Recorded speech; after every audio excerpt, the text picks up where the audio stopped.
live at this point. Just let me organize some things here, and I'll start things proper.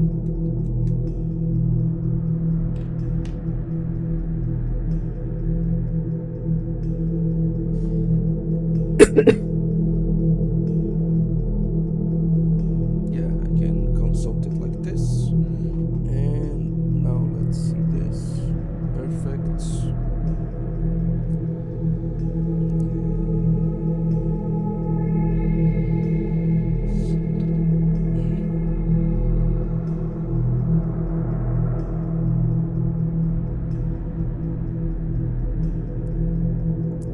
Okay, let's start this proper now. Welcome to the stream, Kodokunasu. And there's not much to say here. There aren't really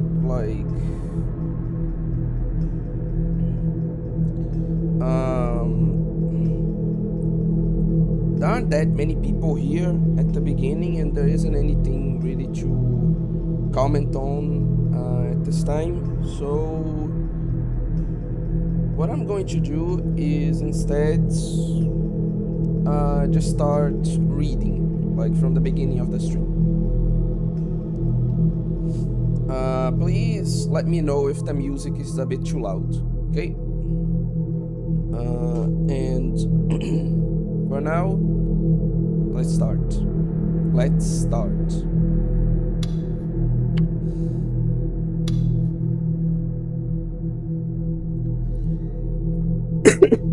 Okay.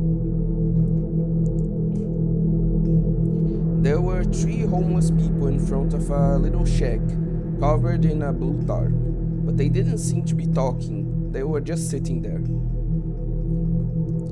One of them had a hand up to their mouth. His sleeve and hand were blocking any view of his mouth in a way that seemed almost too obvious, maybe. I couldn't tell for sure, but it was weird. There was a strange tension in the park, but maybe even that was just my imagination. Maybe. Okay, thanks for warning me, official. Just let me adjust things here. What the hell? Anyway, where is it?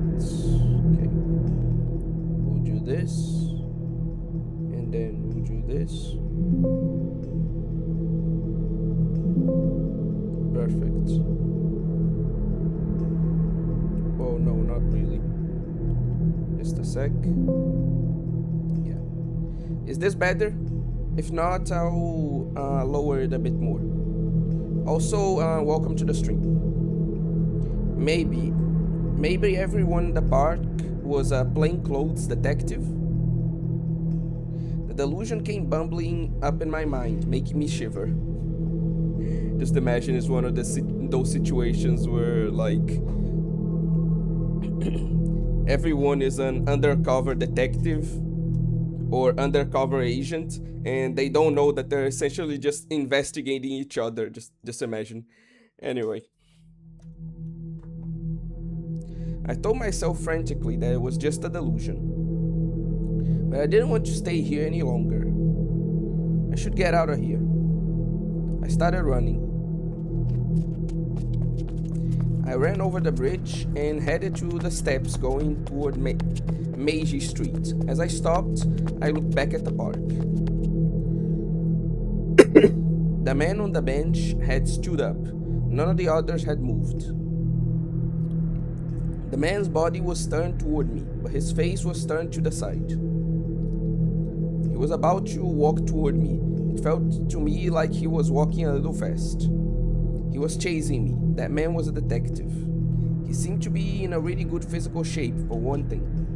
I had no idea what he did for a living. I couldn't tell just by looking at him. I mean, probably a detective? What?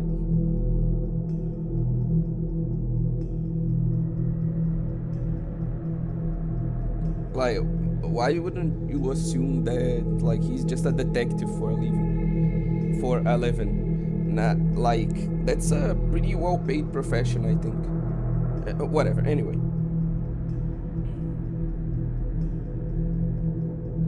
I didn't know for sure he was a detective. Oh, okay, fair, fair. No, he was a detective. Why? Whatever. He had to be. He was tailing me. I mean, he could be just a criminal. I couldn't stay here. I ran down the stairs. Shit. Now it wasn't just you, the cops were after me too. And I hadn't done anything. I hadn't done anything at all. Should I proclaim my innocence? But right now I was running from the police. And they were probably just going to try and frame me anyway. They wouldn't believe a creepy otaku like me. Why do you keep drawing attention to this? Like, how is this in any way relevant at all? Anyway. I didn't have the time to think about what would happen next. For now, I just needed to get away from Yua and the police. That one desire was the only thing driving me. I ran through the underpass and up the stairs of the pedestrian bridge. People kept getting in my way and blocking me. I started to wonder if they were doing it deliberately. Everybody started looking like a detective. I was on the verge of... Now that's just your paranoia. I looked back and saw somebody chasing me. I got a glimpse of them moving through the crowds, just like I was. Gotta keep mentioning the creepy otaku thing for the self-inserts. Oi, you bastard. It was one of the people I'd seen at the park. I couldn't tell which. But they were chasing me. I shuddered. If they caught me, my life was over. I'd be given the death penalty for a crime I didn't commit and put in jail for decades. Whatever. I'd endure a living hell for years and then they'd say, okay, it's time for you to die. Oh, okay, so that's what he meant. Please, no, I couldn't handle that. I didn't want that to be my life. Even if I was found innocent in the end, once you were branded a criminal that didn't disappear, nobody would ever trust me again. That is a pretty big problem we have with society in general. Like, even when somebody is falsely accused of a crime and, like, deemed innocent later, like, it's very hard for people to trust them, even though they didn't do anything wrong. It's quite fucked up, unfortunately.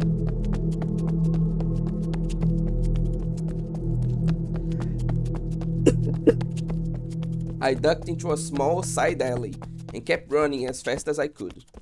But since I'd been running ever since I left at cafe, I quickly ran out of breath. My lungs were desperate for oxygen. My legs could barely move from exhaustion.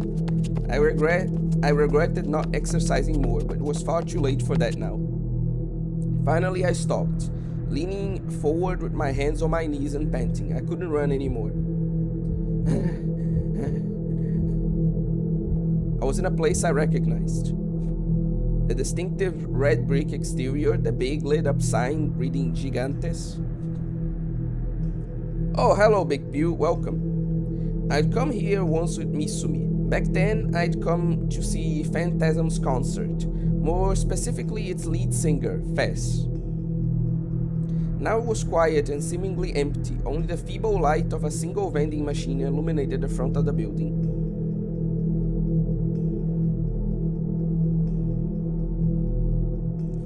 I should be able to tap into the rest of the string in like 30 minutes. I gotta get ready to leave for Oh, that's quite the nice trip. Wish you luck. Hope you have fun. Theoretically, the more serious accusations are, the more people should be careful addressing it. But in practice, it works in the reverse way. I glanced back at the path I'd come from, annoyed that my breathing wasn't going back to normal. It was a dark and narrow alley.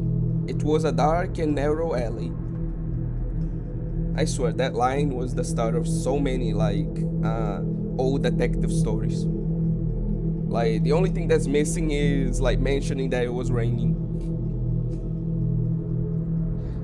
The Toyoko Line's train passed right above me, the light streaming from the car windows shining bright against the night. But even that light failed to reach the darkness just beneath it. I squinted into the night. Had I dished the police and Yua? It was too dark to see. Follow me. I heard a voice right next to my ear and let out a pathetic scream as I fell back. It was Fez. She was dressed in the elaborate outfit she wore for her concerts. As she quietly stood above me in the darkness, there was a sense of fragility about her that hadn't been there when I saw her on stage. It was too dark to guess at the look on her face. As I sat there, too shocked to move, Fez offered me a hand. Stand up, quickly. Her voice was calm, but there was power in it. She slowly turned her head, her hand still stretched out to me, as if to see whatever was beyond the darkness. We need to run. How? Did she know I was being chased by you and the police? For a moment I was cautious, but right now I had no choice but to trust her. I grabbed it and clung tightly.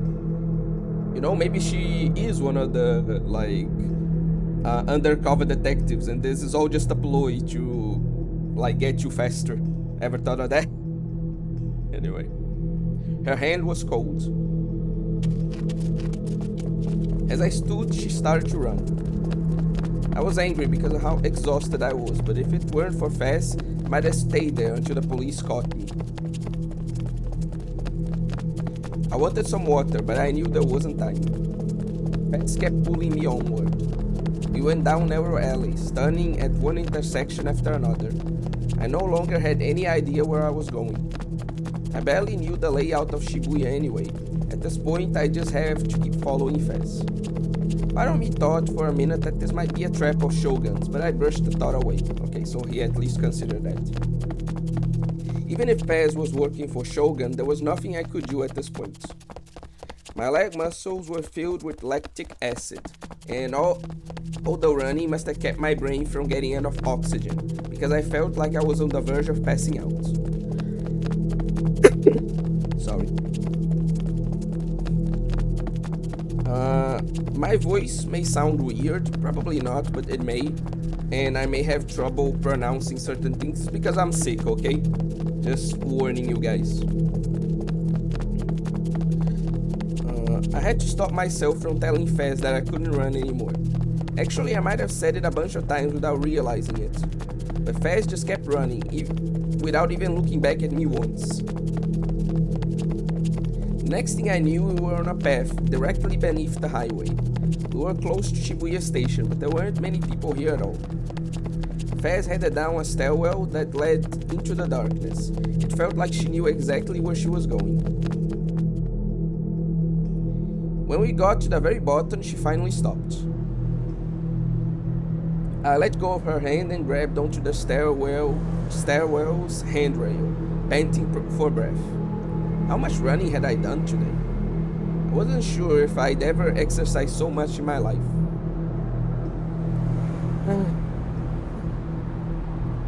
For a while, the only sounds in the dark, gloomy underground corridor were the sounds of our breathing.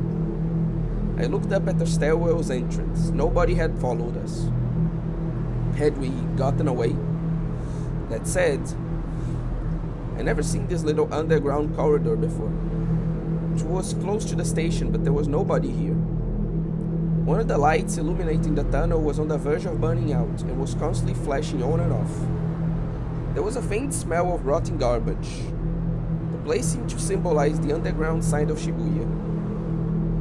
Getting poetic now, I see. If somebody attacked you here, you could scream, but nobody would notice. It wasn't a place I'd want to come to alone.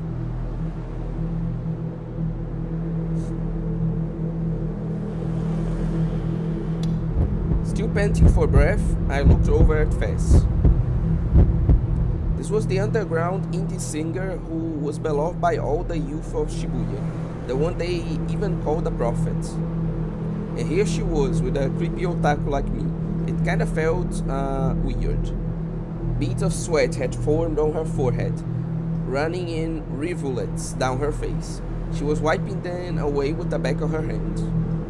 I could see part of her bare chest inside her open jacket, peeking out above the camisole she wore. It was heaving up and down with each breath she took. For all her languid demeanor, There was something about her body that felt sexy and alive. Honestly, the fact that he can be horny even in a situation like this is kind of impressive, I'm not gonna lie.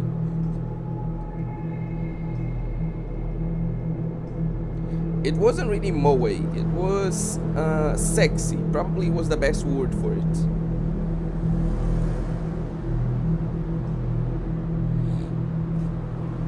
Her camisole with the cross design was just incredible. There was no way she was wearing a bra under it. Yeah, I bet she wasn't wearing a bra at all. What kind of underwear did Fez usually wear? This fucking guy, I swear. It was probably sexy stuff, black and red maybe. Personally, I rather she wore something nice, like white, with a good girl vibe to it. Wait, why was I thinking about this now?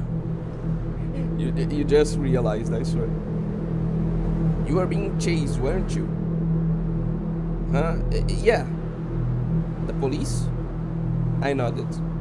It wasn't just the police with you at you, but I was too tired to explain that. Me too. Huh?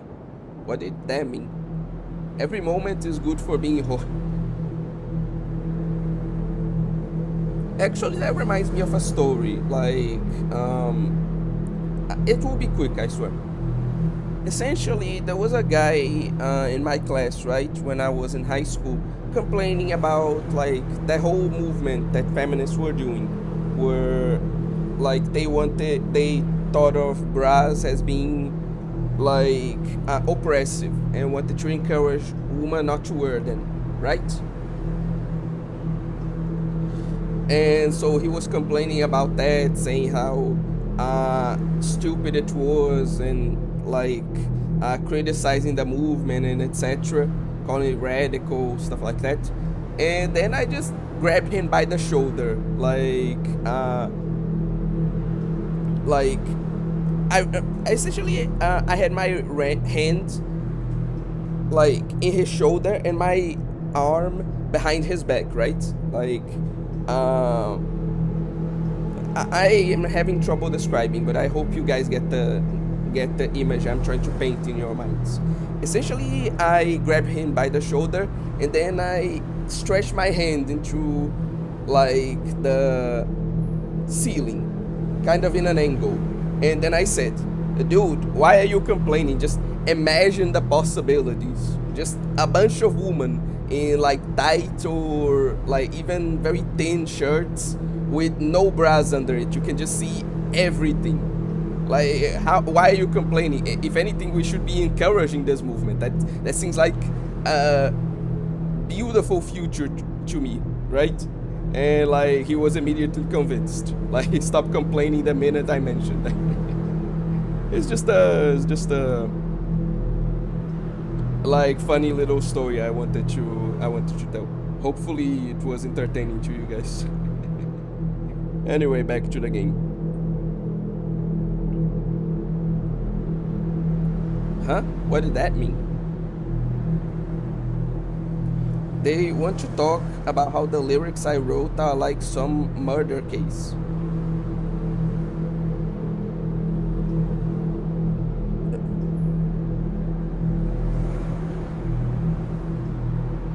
I walked in on an interesting convo. Average obscure anime stream. They were really persistent. New gen. Fez lyrics match every one of the cases. That's why her believers all said the same thing, that she was a prophet. They suspect me, I guess. As the new gen killer, huh? I had too when I learned about her lyrics for the first time. I'd actually thought she might be Shogun. But since she saved me, that actually might not be true. What was Fez doing here though? It was just blind luck that she'd been in there to save me, right? I mean, yeah, pretty much every girl in this game is pretty cute. I'm not gonna address that last comment though. It was right in front of the concert hall, so maybe she had a concert today? Why were they after you? Did you do something wrong? She told them. That woman, she told them about me. She's telling them I'm the new gen killer. You were trying to get me arrested. Damn it, she and Shogun were on the verge of destroying my life. I see. We're both suspects then. Well, isn't this surprisingly adorable? How could she be laughing? I'm innocent. I got so excited I yelled. My voice echoed loudly throughout the tunnel, but I couldn't control myself anymore. I just happened to see the murder, that's all. Okay, maybe I took some evidence home, but that's all. I didn't kill anybody. Then, Faz's voice regained its calmness. You must have been guided there. By a greater being. Yep, she's the Lulu. We ran into the perfect woman for Takumi because she's probably as mentally ill as he is. What? Another crazy chick? You seem to be a magnet for those. Another lunatic? You want to talk? Whether what you saw was real or an illusion is a minor matter. It's crazy how I'm innocent is the least innocent thing you can say. And not balloons. The terrible, awful scene. Let me just see something, and if things are as I think they are, I'll start discussing something. Well, no. So I'll wait a bit until I talk about it.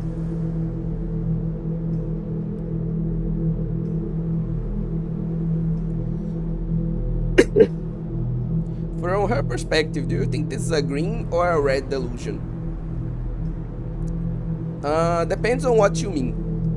So I'd like you to elaborate on that. That terrible, awful scene was an illusion? Was that possible? It was so real. The suffering and anger you feel now were necessary for you to experience. What was she talking about? I was disappointed. I kind of realized she was crazy when I seen her at the concert, but I hadn't realized it was this bad. They say there's a fine line between genius and crazy, but find it quickly. Find the sword. I guess that's what she said at school before. Find it and you'll be saved. That's what she said before. The police was scary. No, but I'm talking about Big Bill. Like what situation exactly are you referring to? Like what event specifically? Are you asking me if it's a green or red delusion?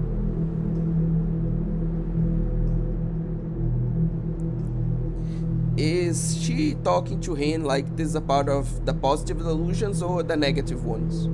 It could be a negative one because you have to be insane to talk to Takumi. It could also be positive because she's strangling him. I'd say if it's any delusion, it's probably a positive one, given how you mentioned that she isn't strangling him. So maybe instead of Takumi, she's seeing like Henry Cavill in his place, you know? Maybe it's something like that. The police were scary, but Shogun and his servants were even scarier. I didn't know why, but they were clearly trying to trap me. And if I was going to save myself from them, if I was going to protect myself, I needed a D-sword. That's right. Faz's lips curled into a smile. You've done your homework, I see. I have one. I have a D-sword. It's at my house. I know. You know? How do you know? I saw it. You were walking across the center of Shibuya, looking terribly embarrassed as you carried a big toy.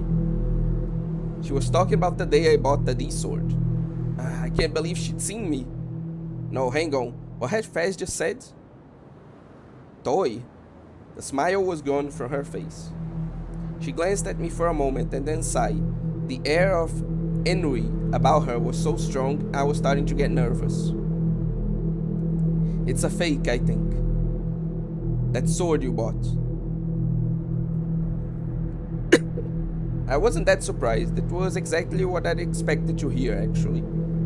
Compared to the sword that Senna had, mine looked incredibly cheap and didn't glow either. And anyway, Faz had told me that this was the sword that was going to save my life. The idea it was on sale for 10,000 yen next to a bunch of sex toys was just too lame to be real. I mean, yeah, it would have been pretty funny if it happened to be like the actual sword. Like imagine, no, the instrument to save my life, this like literal magical sword was in a sex toy shop. Amazing. Anyway, so I wasn't that surprised. Instead, I felt violently angry. Angry at the gloomy-looking shop clerk who tricked me. Angry at myself for being stupid enough to fall for it. Angry at Faz for saying all these important-sounding things without actually telling me anything useful. Then, I stood up and stormed over to Faz. Normally, I'd never be able to do something like that, but right now I was desperate. My encounters with you and the police had scared me to death. And not only that, I'd been through absolute hell in the past month or so. I was sick of it. If I was going to go back to my normal life, I needed that sword. Tell me, how can I get at this sword? The look on Faz's face became very serious as she turned towards me. Look.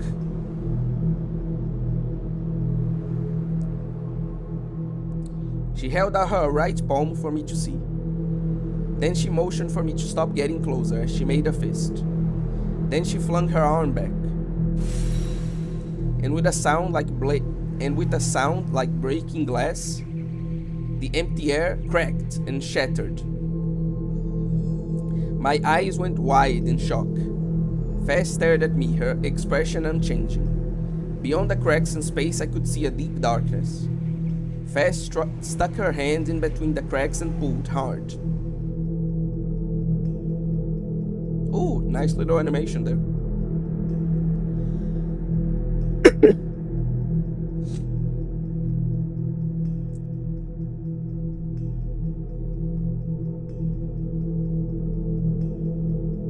Imagine Takumi's father entering his container house and asking, "Are you winning?"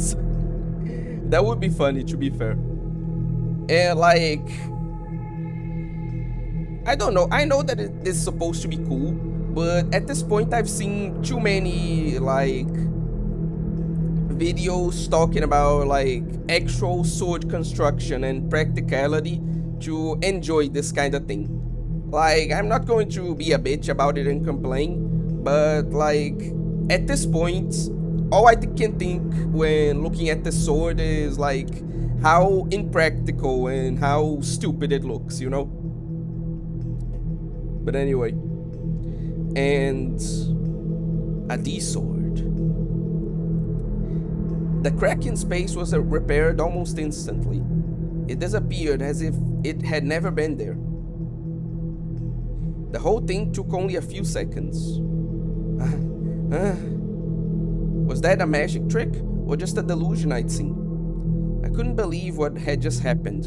In front of my very eyes, it didn't feel real. This was something out of a fantasy or an anime. The sword controls fate. The sword was the one that Faz was waving around during her concert. One I thought was a mic stand. It was shaped like one of those battleships you see in every sci-fi anime. The sword is a convergence of sorrow. There wasn't a single straight edge on the whole thing, but it was sharp, beautiful, and terrible. It's terrible, alright. The sword allows us to interact with a higher plane. It felt like touching it would cut your finger clean off. Not really. Like, maybe this part could, but God, why? Anyway. A higher plane? I couldn't look away. My eyes were locked on Faz D-sword. I couldn't help but ask. Another space, you might say. Another space? This whole thing was turning into an anime. Another possibility that exists within our dimension. Or perhaps a delusion. Delusion? What you call it doesn't matter. The one thing that's certain is this sword exists within this space. Did that mean that the D sword was a product of fast delusions? The impossible scene I just witnessed was a delusion? It didn't exist in reality? That's impossible. Is it? If fast sword was a delusion, how could I see it? Don't let words control you. Look behind you. Was confused at fast sounded demand, but obeyed. Behind me was the stairs and also Fast, wearing nothing but white underwear.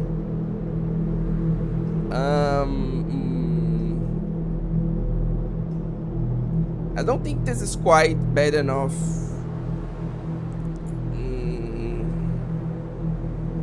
Nah, I'm sorry, but just out of precaution, I gotta do this. Oh, wait.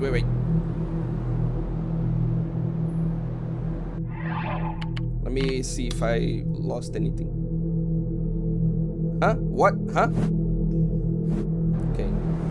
So I need to be here to activate this. No? What? What's happening? Oh, okay. It's because it's like this. Okay. Okay. Sorry, it's been a while since I used like the censorship, so I was out of practice. But anyway, just to be like safe, I'm going to use this, if you guys don't mind. Faz was beside me, and Faz was in the front of the stairs. There were two of the same person in the same place. And one of them was in her underwear too. Of course, that would be the most important thing for you. Shocked, I looked back and forth from one to another. Their face, build, hair, everything was the exact same. The only difference was their clothes and whether they were holding a sword or not. They weren't twins or anything like that. They didn't just look alike. They were exactly the same. I'd seen lots of girls in their underwear in age games, but this was totally different. I'd seen Nanami in her underwear when she was little too, so this shouldn't have any effect on me, but it did. I mean, seeing your sister naked and seeing like an actual like other girl naked, two very different things, buddy. Faz was standing here in this filthy tunnel in her underwear. It was such an unbelievable situation that my head was spinning. I knew I shouldn't look, but I kept glancing at it anyway.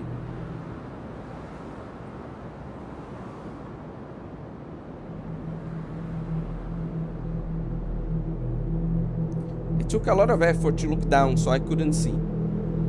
I'm sorry. I found myself apologizing. This was just what I'd been imagining in my delusions a few minutes ago. I'd been thinking about Faz in white underwear. This is the delusion you desired. Both of them spoke the same words at the same time. I gulped. My face was turning red with incredible speed. I had to come up with an excuse. I had to come up with some kind of lie. If a 3D girl labeled you a pervert, you were finished. You would be banished from society. Wait, no, that was important, but more importantly, what the hell was going on here?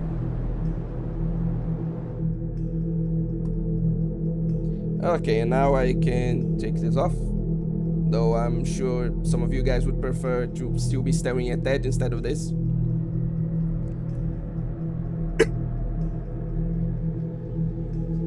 What was I going to say? Later. Yasujiban was walking through a narrow, filthy alleyway in Maruya Macho. He jammed a hand in his pocket. He checked, making sure there were those dozen or so coins inside. Hey, what do you expect to find at the scene of Crucified? It's been over 2 weeks since the murder, and they already went over the place with a fine-tooth comb. There's not going to be any new evidence. His partner, Detective Suwa, was walking behind him and complaining in an irritated voice. Maybe you should have given him a different expression then. It was only natural that Suwa would be upset. The job they'd been given was to tail Takumi Nishijo, a person of interest in the new gen murder cases. But right now they were ignoring that job and coming to visit the scene of the third new gen case, Crucified. Ban had left the job of tailing Takumi Nishijo to some of the local cops, without bothering to tell them the rest of the force he'd done so. From the perspective of a rookie like Suwa, this was reckless and crazy. We shouldn't be here. Let's get back to our tale. Ban had dragged him out here without any explanation. Of course he was upset. Yeah, this is just concerning, honestly. So he'd been trying to persuade Ban to turn back for a while now, but shut up and follow me. Ban completely ignored the rookie's protests and didn't seem the slightest bit concerned. Before long, they reached a narrow road blocked off by yellow tape. As Suwa sighed again, seemingly for the 100th time that day, his phone buzzed. He took it out, the look on his face quickly returning to that of a young, capable detective before he pressed the button to answer. This is Suwa. Yes. Ban stopped in front of the tape as he listened to Suwa talking behind him. Past the tape was the crime scene. The place was dark, just like it had been during the time of the crime. Except for the tape, there was nothing to indicate that anything had ever happened. You lost him? A girl. Wow, didn't see that one coming. Anyway, head back to his house in Shinsen. Yeah, stake it out. Damn, they really after Takumi now, huh? No, it's fine. Lieutenant Ban will take full responsibility. Ban chuckled a little when he heard that. Suwa was cleverer than he looked. Of course, Ban had no intention of letting Suwa or the locals take the fall for him. We'll hook up with you as soon as we can. I'm really sorry, thanks. Suwa hung up the phone and glared at him, just about the same time as Ban ducked under the tape. Suwa followed reluctantly. They lost him? He noticed the tail. It looks like there was some kind of struggle at the net cafe just before it happened. And what's this about a girl? Ayase Kishimoto. The girl from the famous band, huh? Any connection? They're in the same grade at the same school. Nothing else for now. They're not classmates even. Ban ran his hand through his stubble, enjoying the sensation for just a moment. Then he took out the coins from his pocket and began to count them in the darkness. Suwa watched his partner's strange behavior, his mouth hanging open. What are you doing? I'm missing a 5 yen coin, damn it. Suwa, you got 5 yen on you? I guess. Suwa handed the 5 yen coin with a confused look on his face. But instead of taking it, for some reason Ban ripped off the button of his dress shirt. Then he began to unravel the string wrapped around it. Have you finally gone crazy? You certainly got a mouth on you, huh? Ban chuckled and lightly punched him in the forehead. Then he took the 5 yen coin and ran the string through the hole in the middle. Okay, I'll let you do it then. Ban pinched both ends of the string with his fingers, hanging the 5 yen coin between them, and gave it back to his younger partner. A pendulum? Yep. Ban laughed mischievously. It might give us an important hint we can use to solve the case. Seriously? Ban, you should know better than this. Did you ditch your job and come all the way here to play with a pendulum? Suwa sounded like he was on the verge of tears. Ban had dragged him a lot on wild goose chases, but this was the worst of the lot. Are you a psychic detective now? Are we here dowsing? Did you get this from a TV show or something? Wait, just a second. Dowsing. The act of using a stick or a pendulum to search for underground water or mineral ore. The most popular method of dowsing involves the use of two angle rods, L-shaped metal sticks. People who douse are called dowsers. The most persuasive theory as to how dowsing works says that the human body contains materials that act as natural magnets, and these magnets respond to underground waterways, causing our muscles to unconsciously tense. This makes it look like the dowsing rods are moving on their own.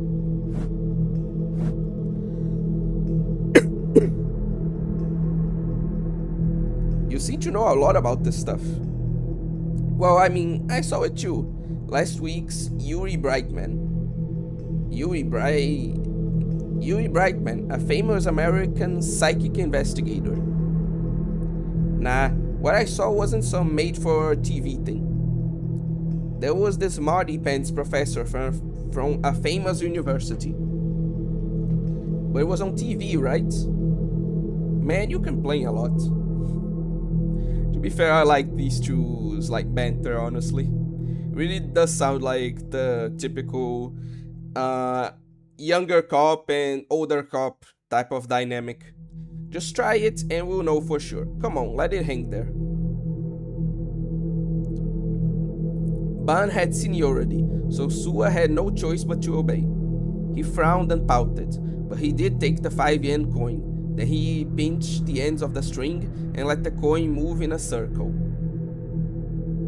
It was too dark to see, so Ban flipped out a 100 yen lighter and struck it to give them some light. Do you smoke? I quit over a decade ago. Why? Well, you have that lighter. I thought we might need a light, so I made sure I bought one. So what does this tell us? Try moving it around, stopping it, that sort of thing. Ban was staring at the movement of the 5 yen coin intently. He looked so serious that Sua found himself unable to complain anymore. I knew it. Sua, do you see it? See what? The way the coin's moving. Honestly, I like these little animations that they do in the game. It helps to add a bit of... I don't know, it's a nice effect that like improves the experience, is more or less what I'm trying to say.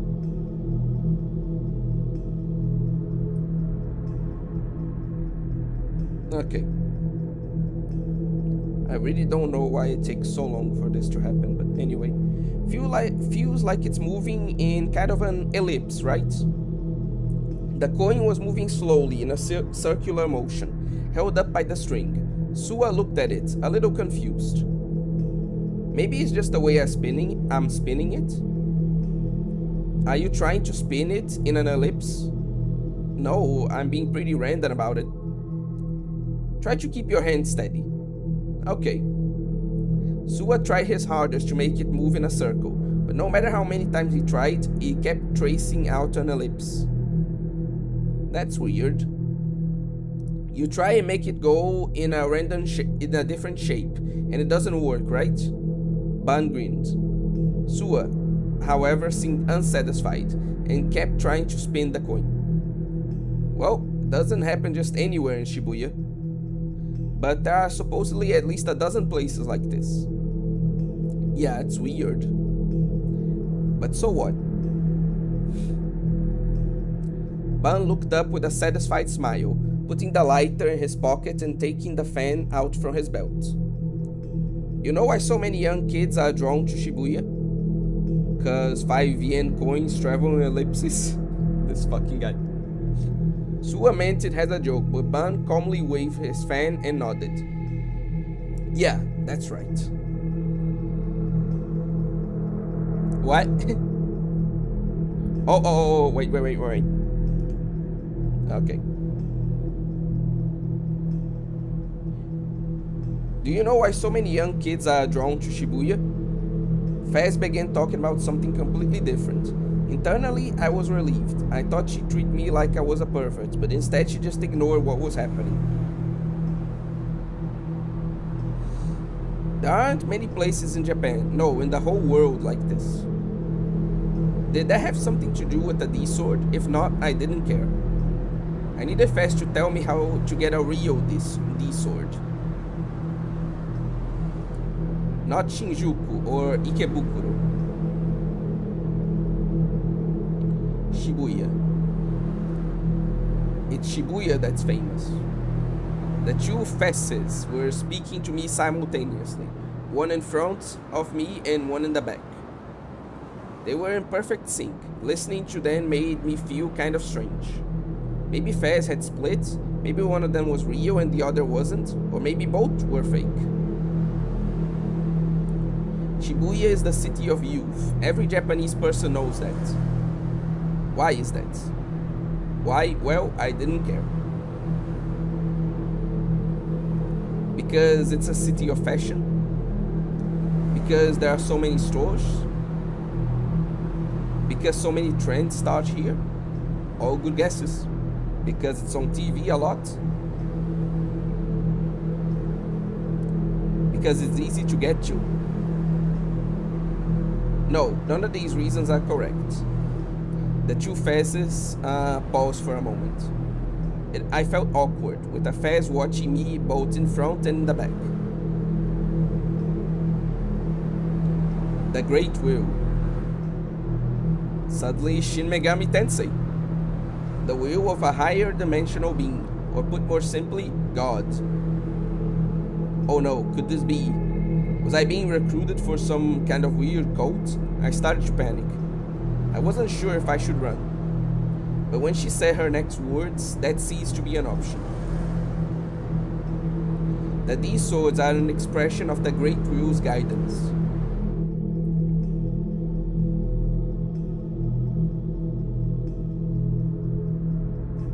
Okay, and now take that off.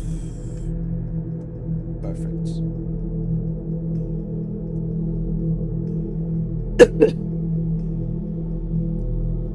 From Shin Megami Tensei to JoJo. Sua, tell me, do you believe in gravity? Anyway, you know what gravity is, right? Ban headed out the narrow street and back towards Shibuya Station. Sua had been sure they were going to Shinsen, so he looked confused as he followed. You mean like universal gravitation? Oh, you do know. I guess you did go to a good college. Ban grinned, but Sua just looked annoyed. I'm afraid I didn't study the occult in my time at college. It ain't the occult I'm talking about. There are a bunch of places in this world where gravity is unbalanced. Unbalanced? That's why the pendulum goes in an ellipse. They call it the GE rate. GE rate. Yeah, I forgot what the official name is. Gravity error? Gravitation, maybe, if it's gravity. Gravitation error rate. Oh, yeah, that's it. The gravitation error rate. I guess it's the rate at which gravity doesn't work, right? You should be able to find it in a physics book. I don't remember seeing it there. GE rate, the rate at which universal gravitation is unbalanced. Universal gravitation was a basic natural force discovered by Isaac Newton. It was a force that worked on both matter and energy. The layers of geologic strata below the Earth's surface were said to have a huge effect on it.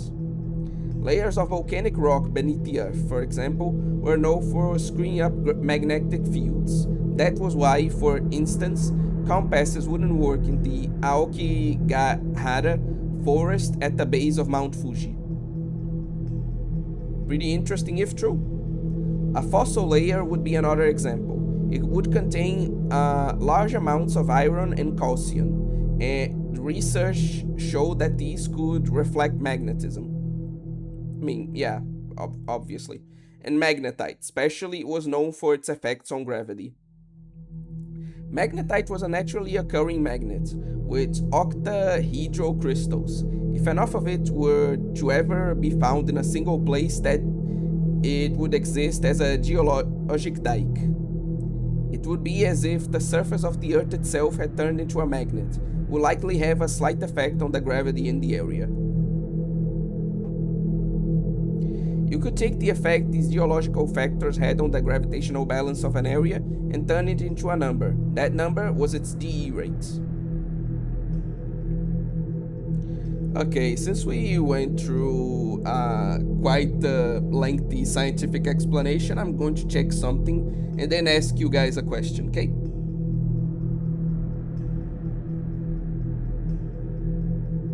Okay. So there's this game that some YouTubers have been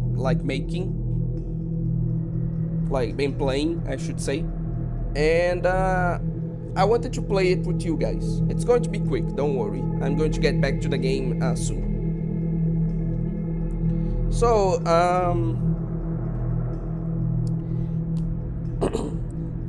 how hot would you rate Vivian from Zenless Zone Zero in a scale of 1 to 10? And remember to rate her in anime girl, by anime girl standards instead of by real girl standards. Obviously, by real girl standards, she's a 10 out of 10. But by anime girl standards, from 1 to 10, how would you rate Vivian?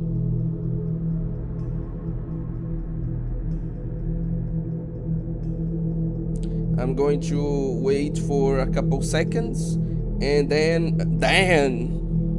That's brutal, Kodokuna. Dan, okay. So yeah, I'll continue the game as I wait for some of you guys to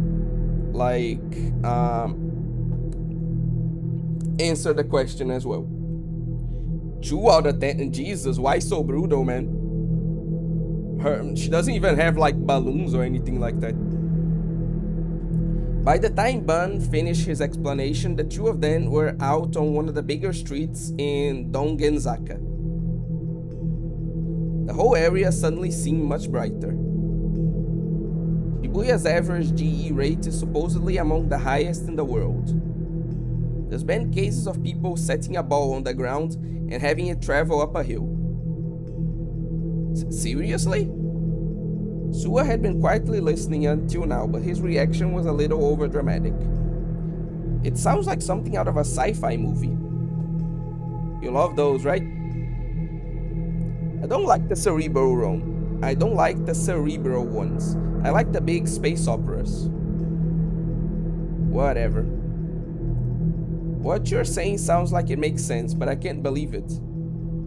I never even heard about this GE rating. Don't take your ignorance out on me. Damn, now that's a slap in the face.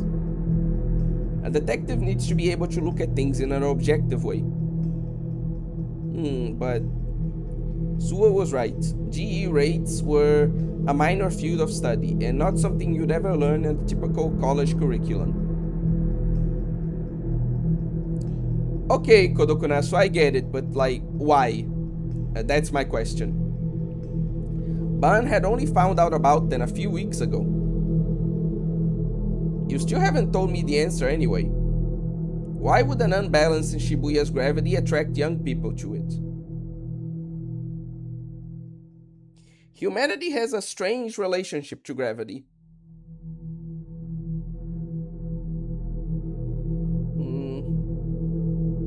Yeah, I have no idea, man. Did you know that living things' biorhythms are affected by the gravity of the moon? It's not just the tides. I heard once that sea turtles lay their eggs based on the phase of the moon. Oh yeah, they always lay them on the night of the full moon. But it's not just sea turtles. Coral also lays its eggs on the night of the full moon too. Oh, that's when it looks like it's snowing in the sea. It's been proven scientifically that gravity gets stronger on the night of a full moon. Of course, it's got an effect on humans too. You mean human births too? Ah, okay, I get it now, Kodokunasu. Not just births. I said biorhythms, right? Not just biology, but traffic accidents, crime, sickness, appetites, libido. It's deeply connected to all that.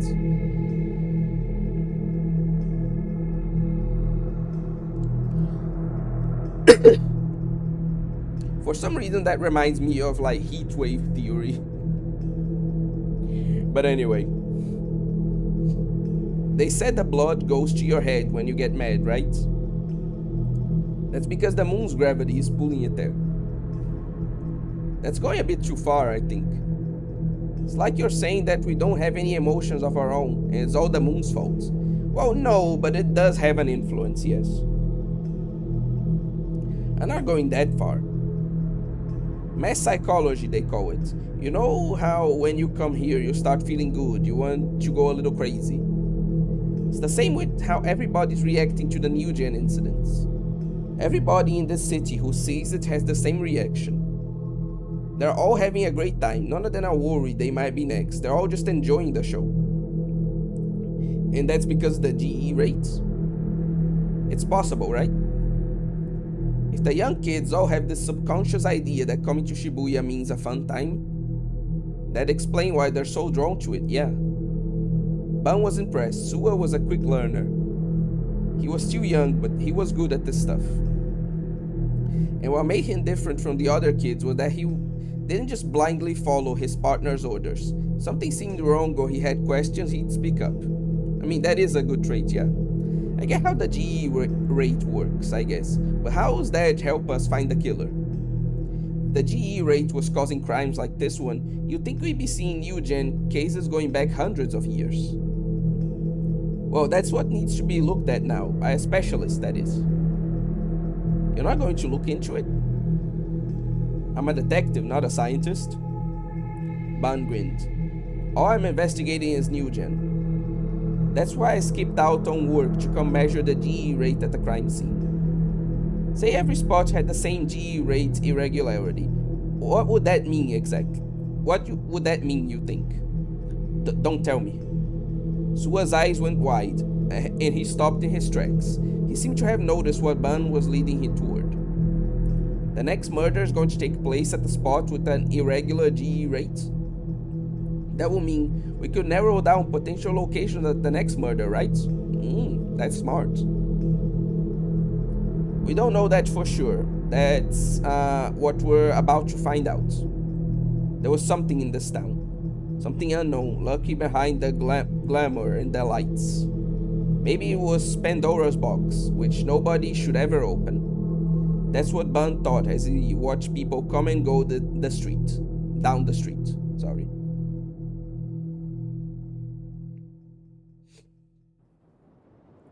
The D swords are an expression of the Great Wheel's guidance. That was enough to make me finally snap. Pass had been continually changing the subject, talking about things that didn't matter at all. The Great Wheel, the reason why young people came to Shibuya. I wasn't interested in those things at all. There was only one thing I wanted to know. How do I get a D sword? I worked up my courage and asked. Oh, hello, Teto. Welcome. Oh, actually, hold on. I want to play a game with you. That sounds so wrong. Let me just save, and then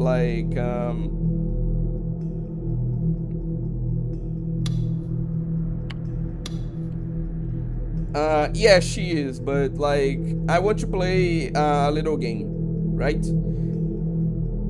Like Vivian from Zenless Zone Zero.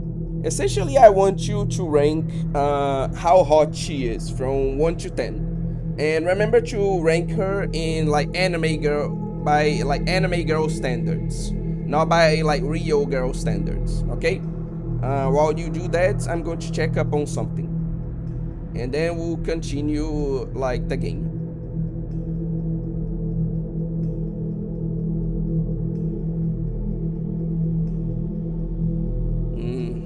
Okay.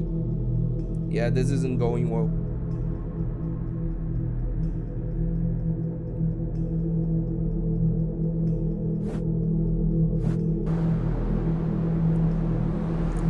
Tell me.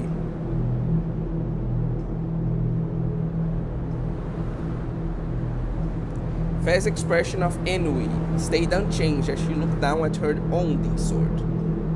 It was such a huge sword that she seemed to. It was such a huge sword, but she seemed to carry it like it weighed nothing. It occurred to me that Fez might be incredibly strong.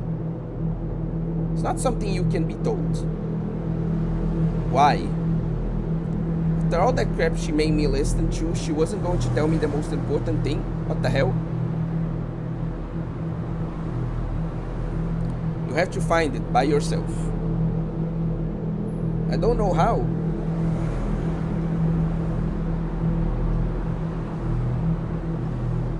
She didn't know, so how did she get the one in her hands? But the D sword only reveals itself to those who have the power. So people who didn't have the power couldn't see it. I could see it quite clearly. What did she mean by the power? Did she mean that I had superpowers too? Like the two Fezes with me? You can see my sword, right? That can only mean one thing. If having that power was why you and Shogun were coming after me, then I didn't even want it. But I still wanted a D sword. Fez, fucking like big one, my dude. Those are literally mutually exclusive. Fez said that having it would save me. The Great Will, the reason why young people came to Shibuya, those things didn't matter to me. I didn't need any power, I didn't want any trouble. But the sword, I needed a sword to protect me from you and Shogun. Feel it. Feel the will the world has chosen. But Fez's answer was vague and hard to understand. Yeah. Figured. I bit my lip, trying to figure out how to get more information out of her. But I could barely talk to 3D girls even on a good day. Trying to figure out a way to get information out of one was beyond me. Try to think back through the H games I've played to see if they give me any ideas. When either sleep her an aphrodisiac, tie her up, or lock her in the basement seem like good choices. Why? Like, don't you play any more like romantic age games, my dude? What the hell?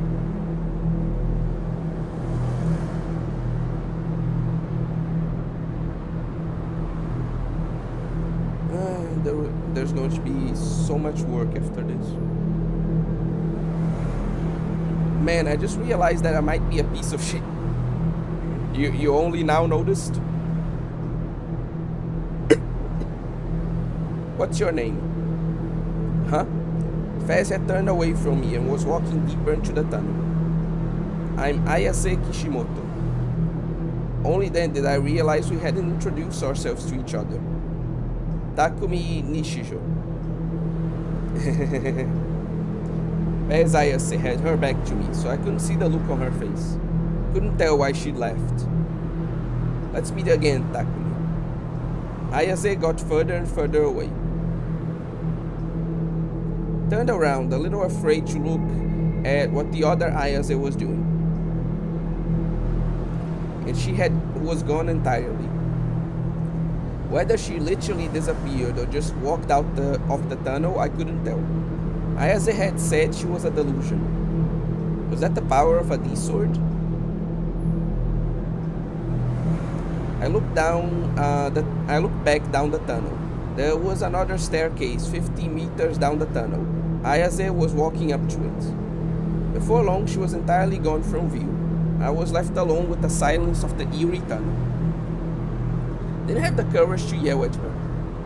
I was too tired and lazy to run after her. In the end, all I could do was go back home and try my best to make sure you and the police didn't find me.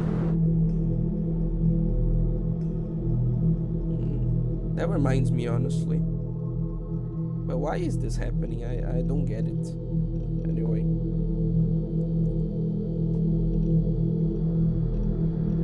It felt like a long time since I'd been back at the base.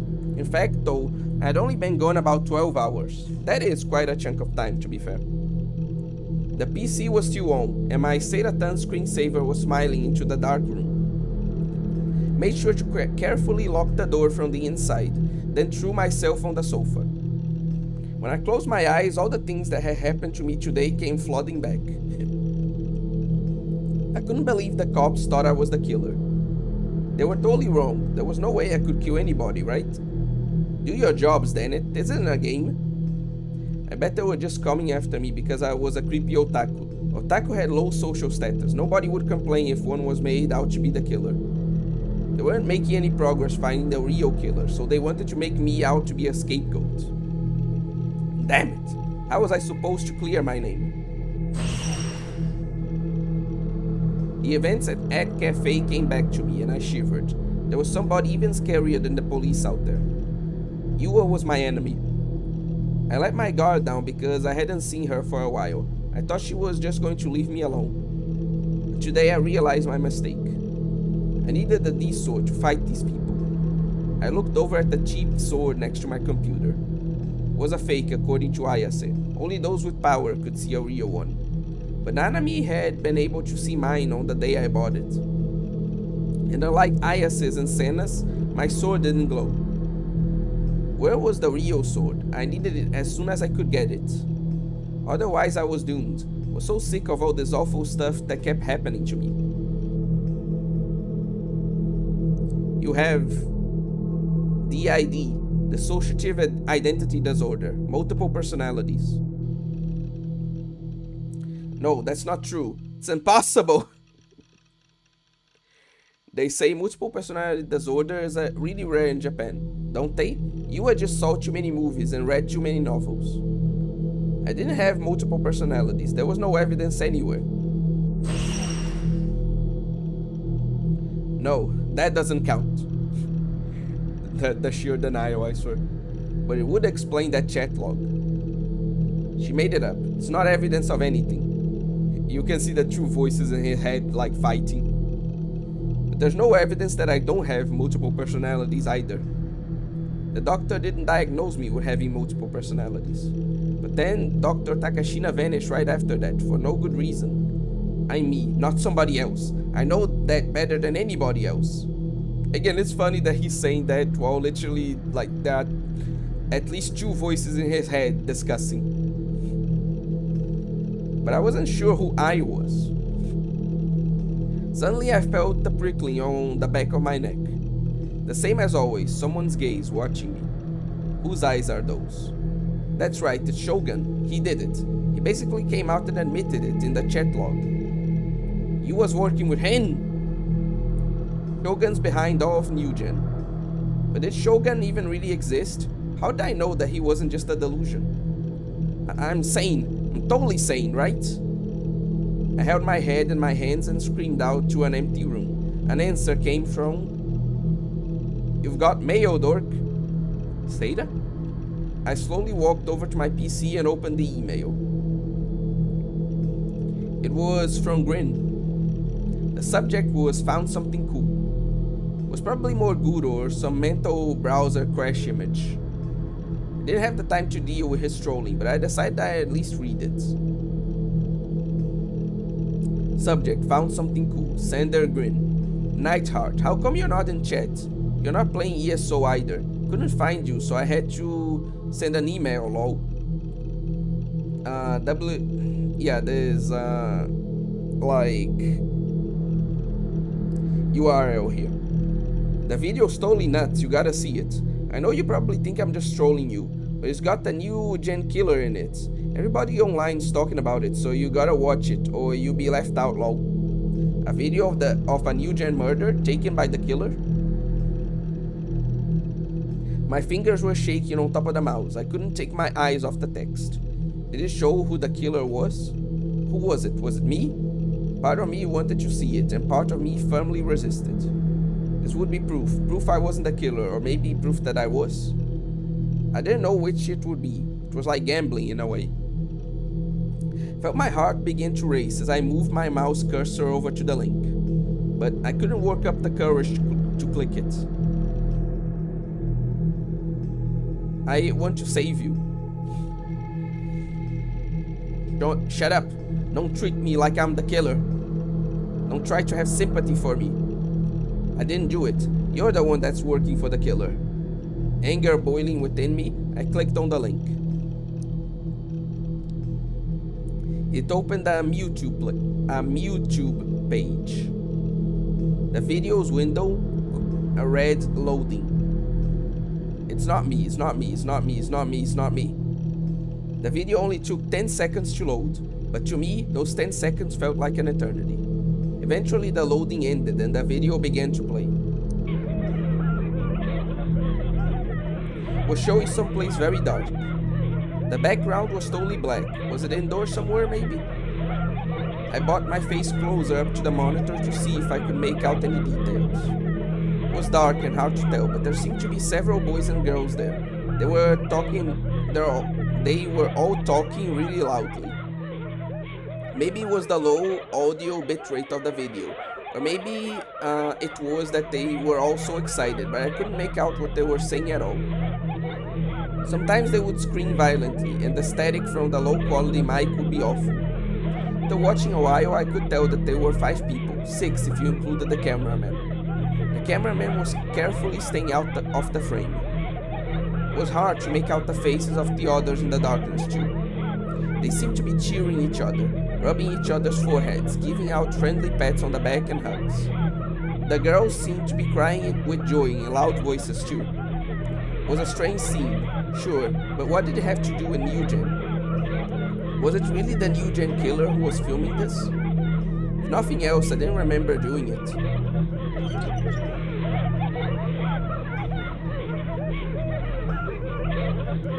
After a short while, the person holding the camera slowly began to move forward.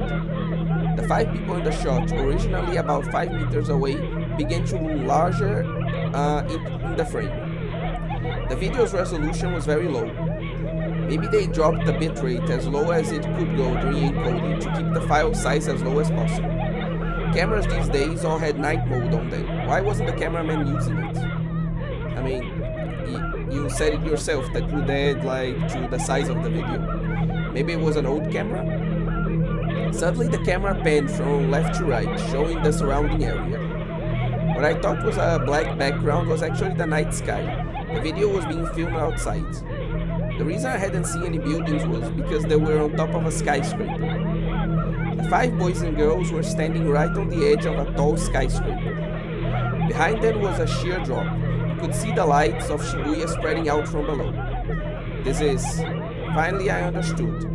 I knew what this footage meant. I knew why Green said the New Gen killer had to have taken it. The group dive.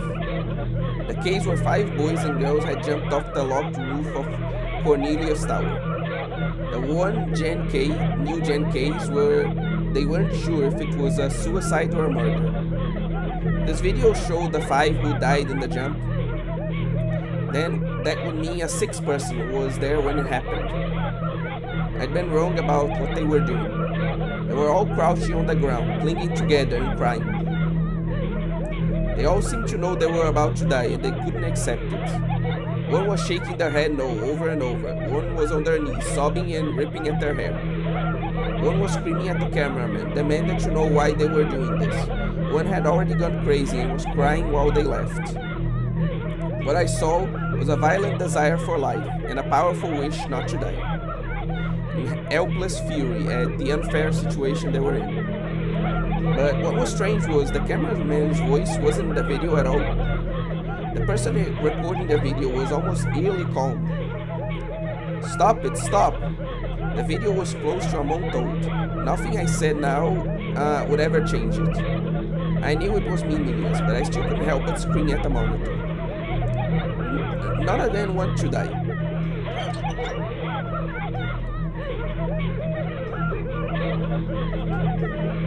But of course, my words went unheard, and the person holding the camera kept walking toward the five of them.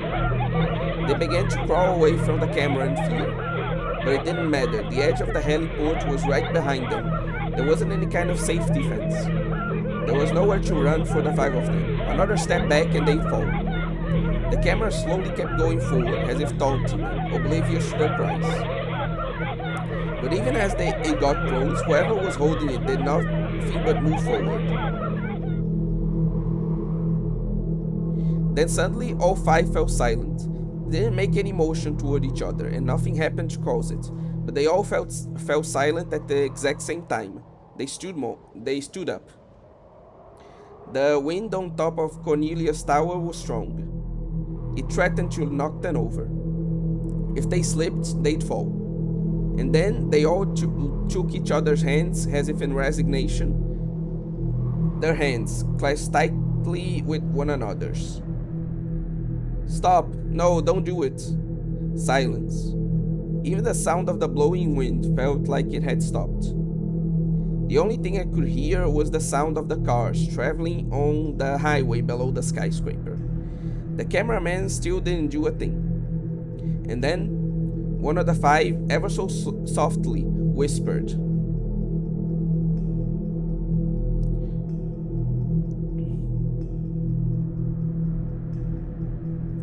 "Whose eyes are those?" I froze in front of the monitor, as if a cold hand had reached into my chest and grabbed my heart. Why? Why are you using those words again? This was the first new gen case, right? Why had this boy suddenly said, "Whose eyes are those?" That was the dying message in the fourth case, the vampire incident. This made no sense.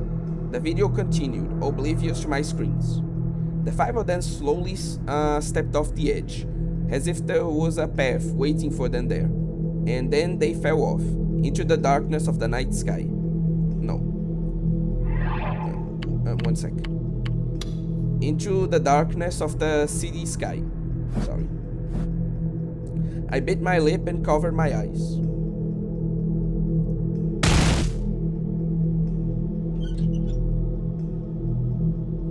Group dive wasn't a suicide. This was murder. The killer was right there when it happened. And who was the cameraman? I knew the answer. Muffled by the strong wind of the roof, hidden by the sounds of the screaming and crying, in between the bursts of car horns from the highway below, there was another sound that I could just barely hear. It was the sound of creaking metal. A sound that I only heard when the cameraman moved forward. The sound of a wheelchair. Dun dun dun.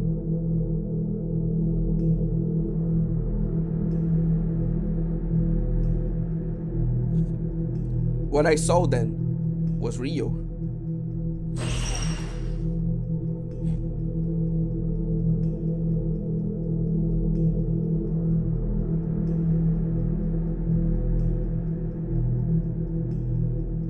The camera's too low to the ground for somebody who's standing up. Shogun. And don't worry, I will address your comments like shortly, Kodokunasu.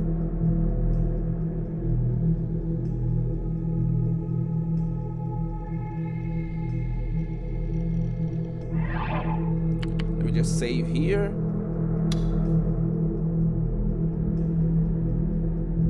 Yeah, here.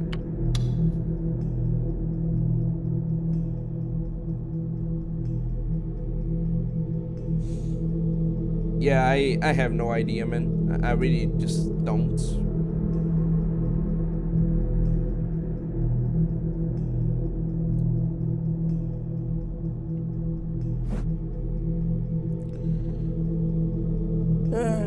Well, might as well address like what Kodokunasu was saying, right?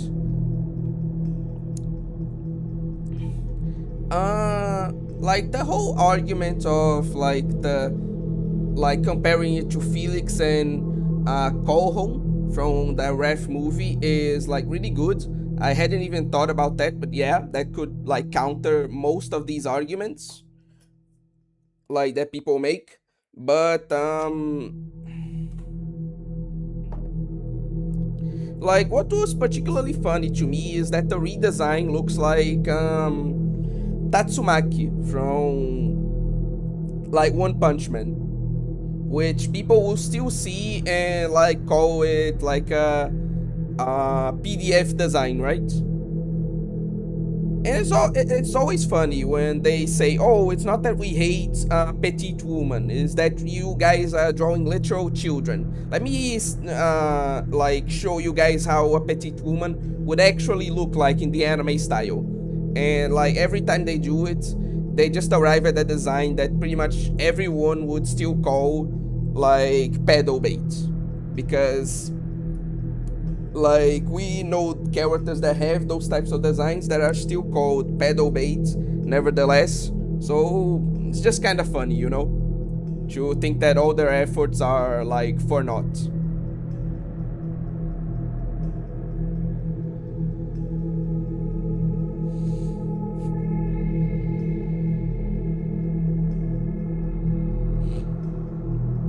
Moving on. The news about the leaked video of the group dive quickly became a huge deal, of course. The net was, like Green said, in an uproar. A lot of people on 8chan were saying that this proved that all the 4 new gen murders were committed by the same person.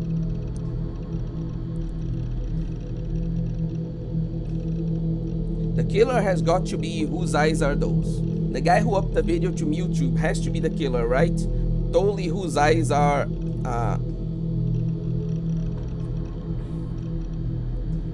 R-Y. Okay, I'll call the cops. Whose eyes are... The Whose Eyes message showed up at the Vampire case too. At the Vampire crime scene too. Now there's a connection between the first and last new gen murders. People had been saying there was no connection at all, but I guess they were wrong.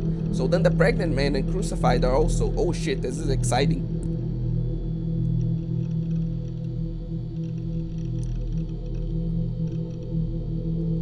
Whose eyes are those? And since the vampire case was the first time we saw Whose Eyes, that means that the killer can't be somebody who saw the group dive and tried to copy it. They have to be the same guy. Don't look at me, lol. Whose eyes are those? I saw the video and it looks like fake bullshit to me. Okay, let's see some of these new words. Perica, a fictional currency used in a certain manga. Japanese net slang meaning etc. Okay.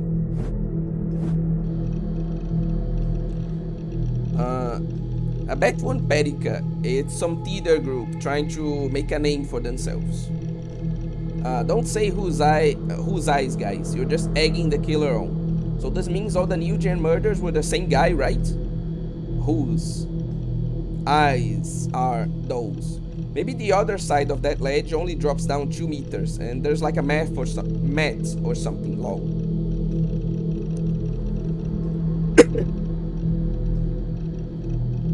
Agreed.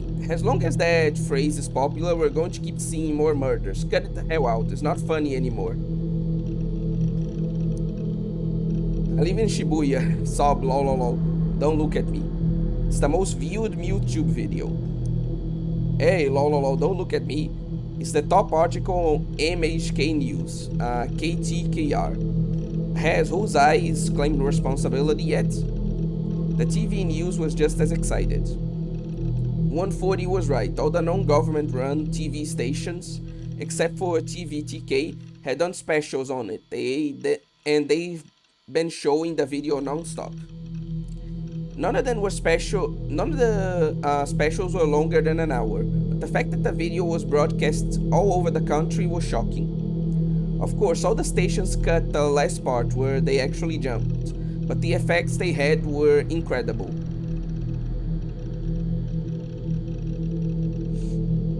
The TV commentators were saying more or less the same thing as the internet, that all 4 of the new gen cases were the work of the same killer.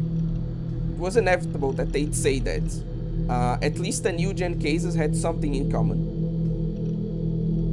Whose eyes are those? The phrase that was so popular in Shibuya right now had originally been thought that these words only appeared during the fourth incident, the vampire case. But one of the victims of the group dive said the phrase as well, despite it taking place over a month before vampire.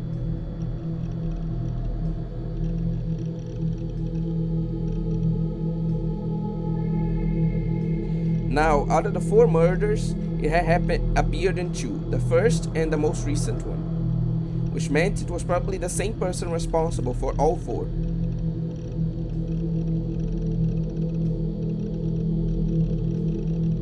The police held an emergency press conference to announce that they were doing everything they could to find the uploader of the video.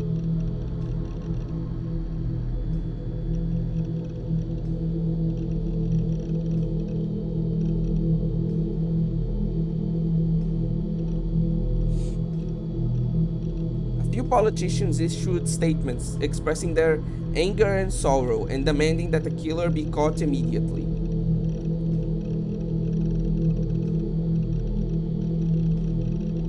The video was deleted by YouTube's administrators less than 3 hours after upload, but it was too late.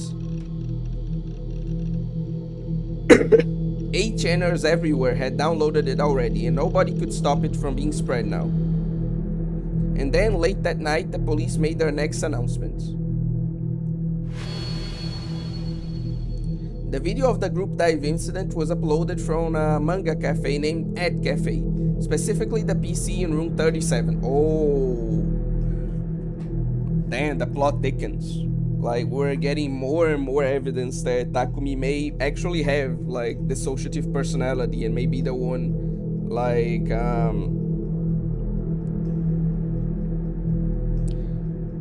doing this stuff.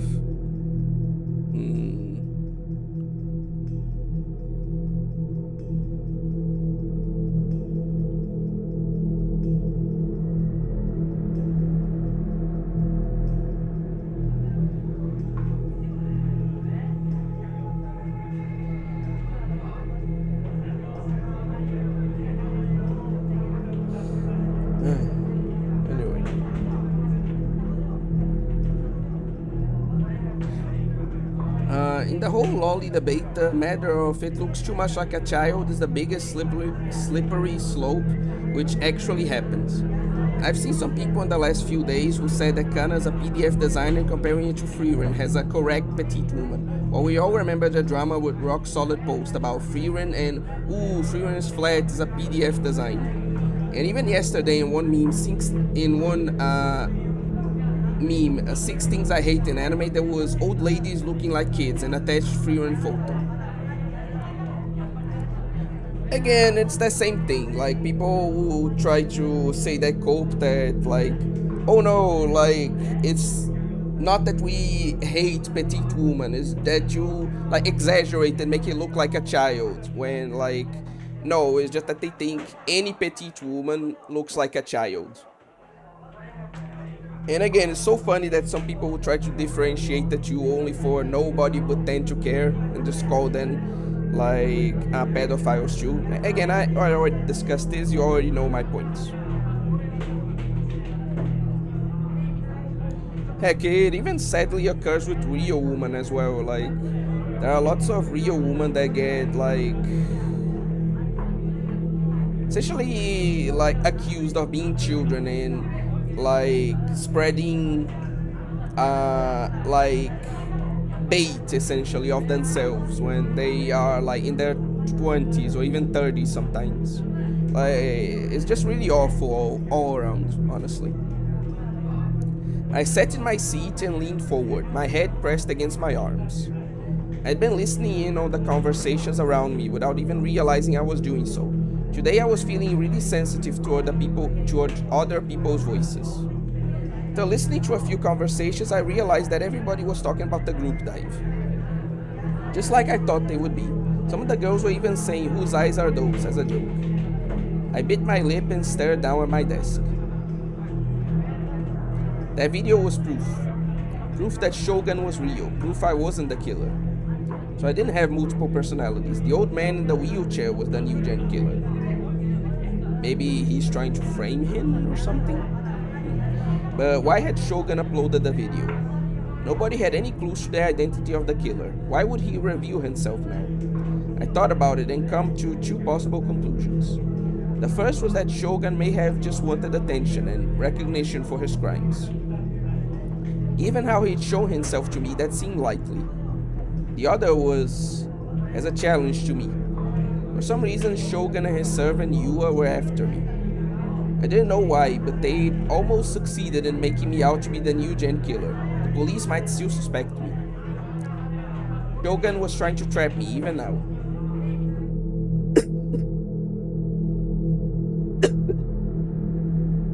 Did you get my message?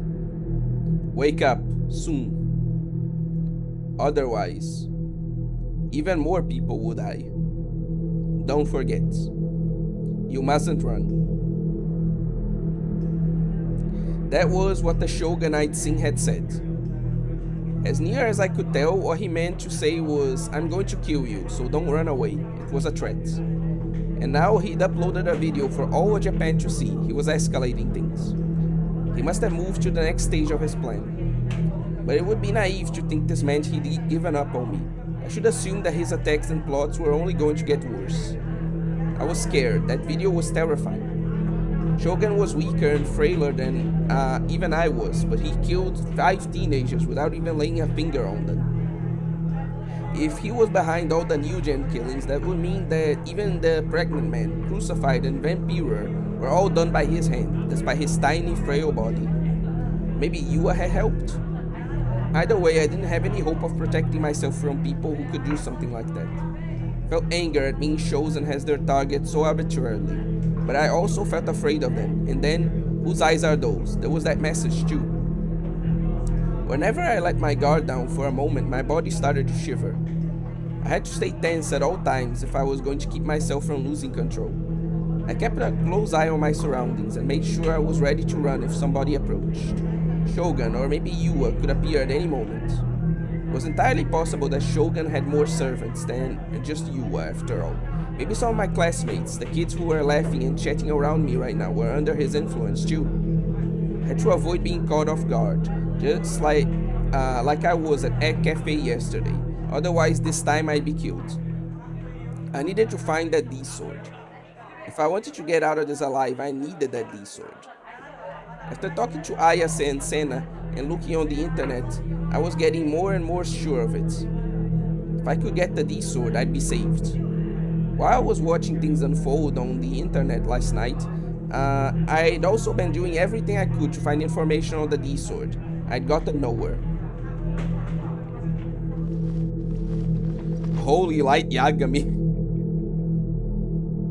I don't see the resemblance, but that was funny. You, not him, Takumi.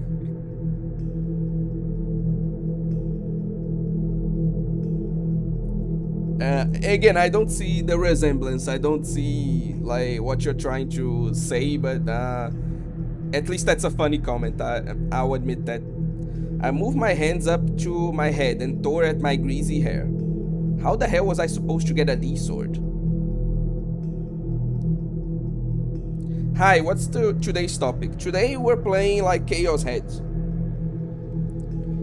Though I mentioned a game that I wanted to play with you guys, but most people didn't seem to want to play it, so I'll keep it to myself. But yeah, we're pretty much just playing like chaoshead today.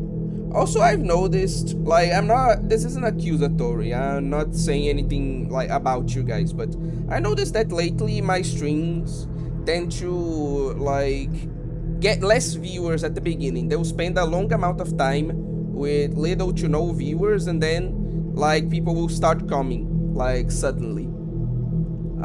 It's not the first time this happens, but it's been like strange to notice.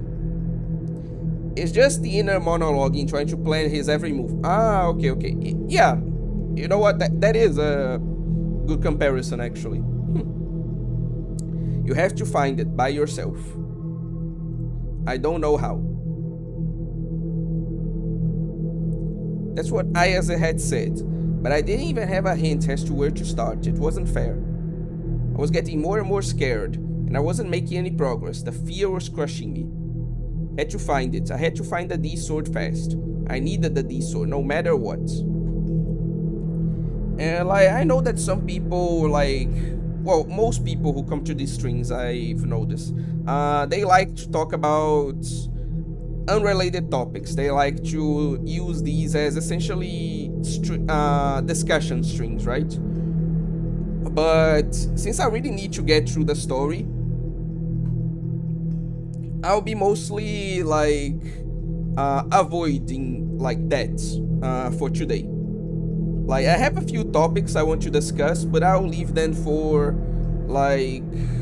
tomorrow's stream, which should be more appropriate for that.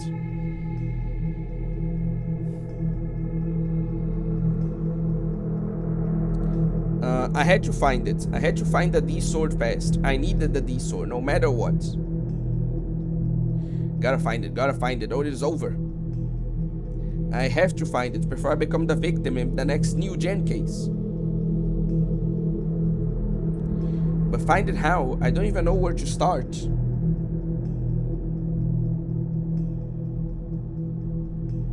It's pronounced D sword. How is that any different from how I was pronouncing it? Anyway. There has to be a hint, some kind of hint. If I don't hurry, I'll lose my chance. Can I find it? I didn't have time to be here at school. My life and graduating school, there was no question which was more important. So why was I... Then I heard somebody get close to my seat. I tensed up, jerking my head upwards. Wow, you scared me. It was Remy. She was standing there, blinking in surprise at my sudden movement. You're the one that surprised me. Don't scare me like that.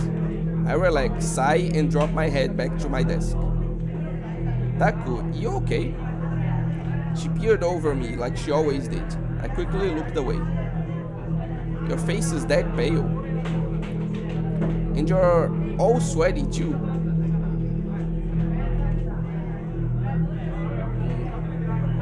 Must be like this that's happening.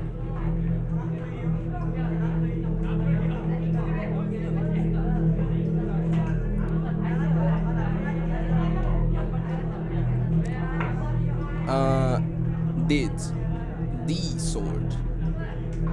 Okay, I get what you mean now. D sword. D sword. Okay. Your eyes are all red. Was Remy on my side, or was she my enemy? After she saved me once, I was a lot less cautious around her. But that meant I was also just ignoring all the things that made me suspect her in the first place.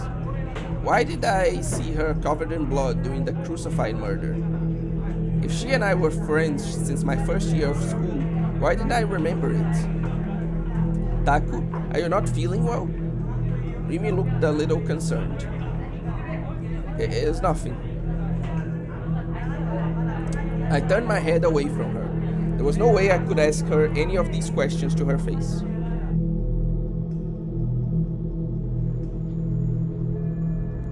When the day's classes finally ended, I was mentally exhausted.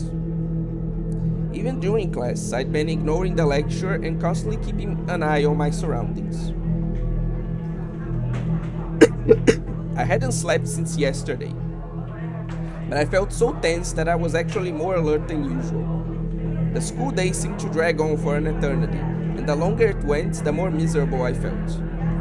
Why did time seem to pass so much slower or faster depending on your mental state? I'm not even going to address that big deal. They say time flows at the same rate for everybody, but there's no way that's true. It isn't technically, but there's a big difference between actual time and the way we perceive time, you know? Time is subjective, and now you're just going too off the deep end, buddy. If you ask me, the things like hours and minutes were just somebody's secret conspiracy to hide that subjectivity, to make everyone think it was the same. And if time's flow was subjective, didn't that imply you could control it too? No, you're just like smoking now, dude. What the hell? I only thought of that because of what Senna said about controlling other people's will. Didn't that imply take someone who's been blind from birth and make it so they can see what's in front of them? It uses a tool similar to a video camera, you see. If you could take the image recorded by a video camera, turn it into electrical pulses, and send it to the brain in a way that could be understood, didn't that imply that you could also take the images in the mind and turn them into electrical signals too, then send them to some kind of device to be turned into video? God, like, we went from 0 to 100 real fast. Like, what out there shit is he talking about now? Oh wait, so what have I missed so far? Oh, welcome to the stream, Gummy. Essentially, like, we were running from, like, detectives that were tailing us. Oh, hello, Andres Felipe, welcome. Yeah, I'm going to have to analyze this later. But we essentially ran from detectives that were tailing us.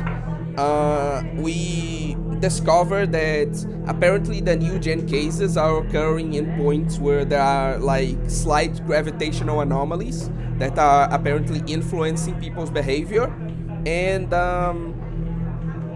we found Ayase, like the girl with white hair, right? The Fez, the rock singer, and like she helped us escape, and then like told us more about like the D sword. Okay, thanks for stopping by anyway, Andres.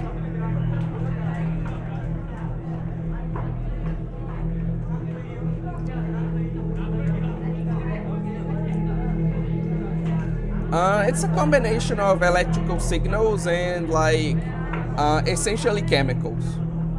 So it's kind of a combination between those two that like works to keep the brain functioning. So yeah, that's what you missed so far, Gummy Gun. That said, I wanted to ask you specifically something, Gummy Gun, because you mentioned that you're not American, but like I thought that you were American this whole time, I'll be honest. So like, where are you from exactly, if you're comfortable saying? Anyway.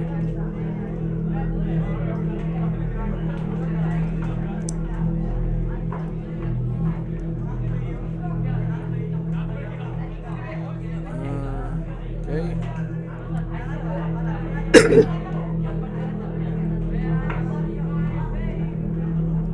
I'm from Canada. Ah, okay.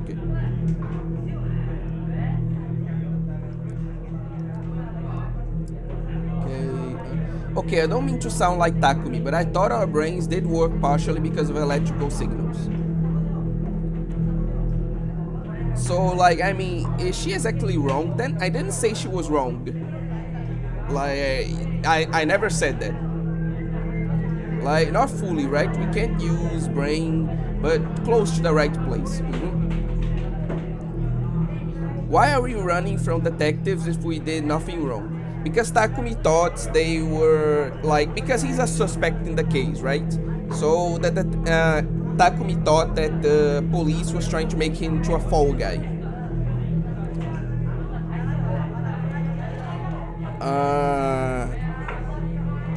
And so he ran because he thought that the detectives were, like, going to arrest him, you know?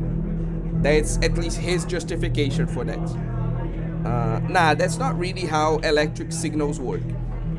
Again, it's not really, but like, what we are saying is that like this happens close enough to the real world that this can serve as a pseudo-scientific explanation. Obviously, it's not like, it doesn't work exactly like that, and like, it would be a lot more difficult to actually pull off what they're trying to do, to actually get the brain to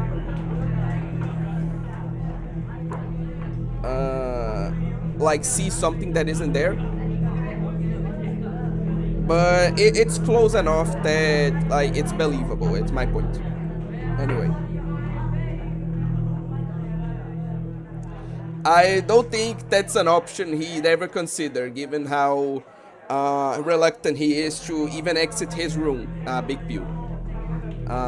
Anyway, I consider you my friend from. I consider you my Brazilian friend from far away. Oh, okay. Uh,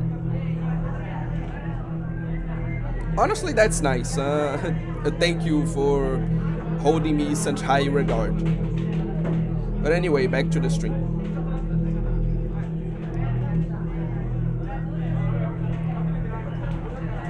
There was no need for the signals to be coming from a video camera anyway. For example, what if you hooked up a hard drive with a recording of a... Wait, what? For example, what if you hooked up a hard drive with a recording of a travel program? Or what if it wasn't a travel program, but an anime? Genuinely, my dude, the fuck are you on about? An anime is just a delusion, it's 2D. But somebody born blind would never even have seen 3D images. If you told them that this was what the world looked like, would they believe the 2D world was real? I want whatever Takumi is smoking. Like, it's not even the... Like, there's no logic to his words. Like, but these thoughts are so out there and disconnected from everything that, like, I have no reason. Like, I have no idea why his mind is even going there.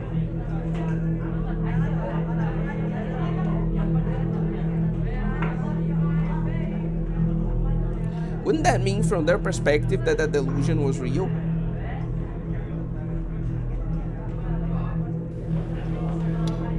For example, let's say that somebody we call A had an image in their brain. You could send it to a hard drive and then turn it into a video and then broadcast it into B's brain. Then A's delusion would become B's reality. Their delusions would become real. It would be theoretically possible, right? It would be far more complicated than that, but maybe. Wow, Lo, I'm a genius. No, you're just a crackhead. I became incredibly excited about my own idea. Maybe this was the key to getting a D-sword. Ayase had said that D-sword was a delusion after all. Okay, time to head home and look it up online.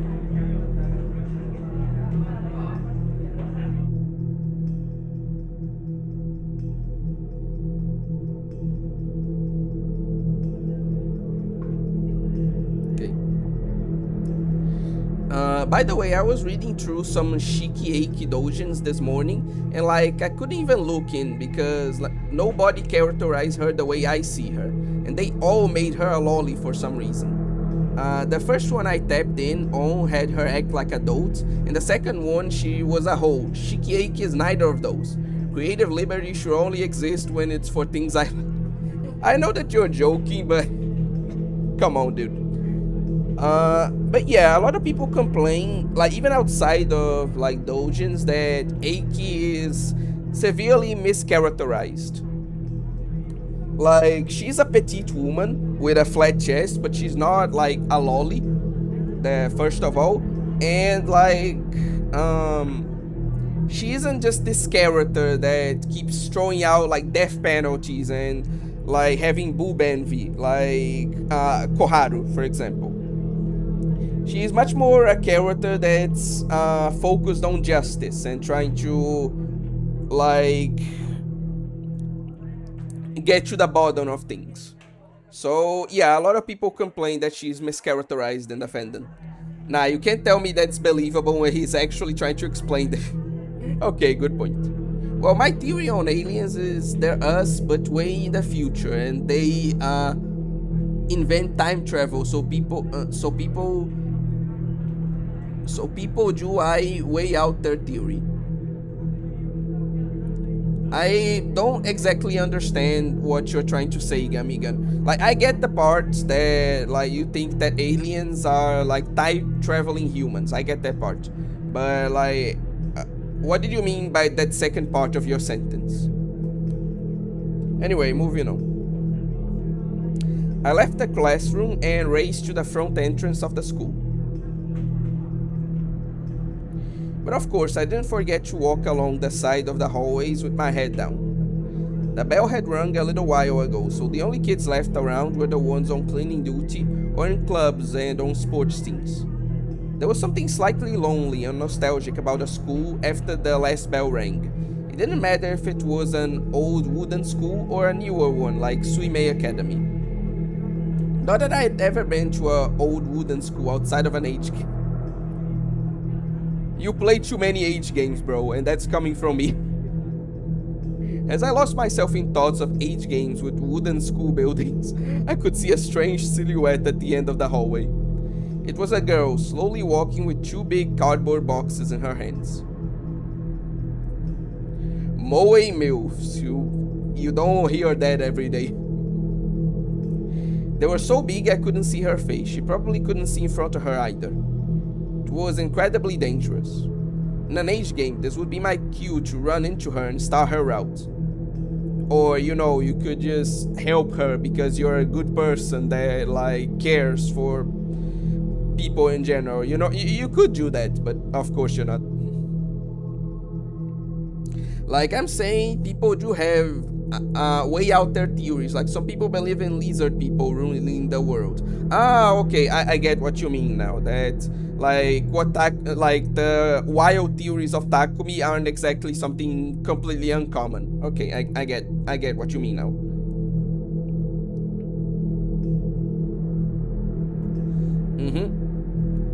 I thought about doing it, but I didn't actually try. Of course you didn't. If anything, I was really cautious around her. There was a decent chance she was one of Shogun's assassins. Had to stay away from her. I had to be careful. I watched her feet closely. She was getting closer, staggering to the right and then staggering to the left.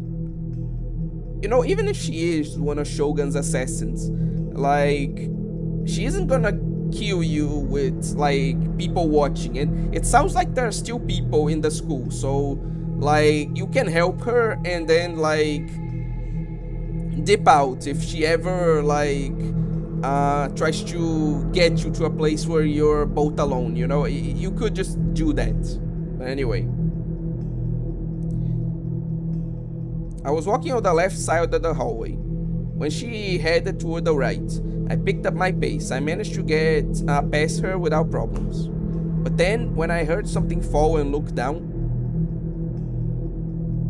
I saw a student notebook. I stopped. Had the cardboard box girl dropped it?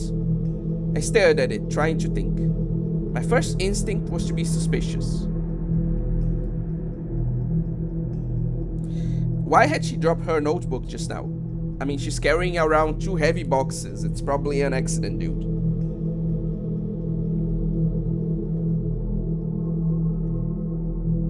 The timing was too obvious. It was like she was trying to make me pick it up. Could it be a trap? Had she dropped it deliberately? She was holding the boxes with both hands. She didn't have a hand free to do anything. If her notebook had been in her skirt pocket, it would be impossible for her to take it out and drop it on the floor deliberately. But I hadn't seen where it had come from. Maybe the cardboard box girl had it in her hand the whole time and was using the boxes to hide it? Fucking... I see the drugs are still strong in his system. I couldn't be sure. Maybe it wasn't deliberate. Most people would assume it was just a coincidence. I watched the cardboard box girl to see what she'd do, or tried rather. Oh. Just then, she'd rounded a corner. I'd only seen her from behind for an instant. It wasn't anybody I knew, probably.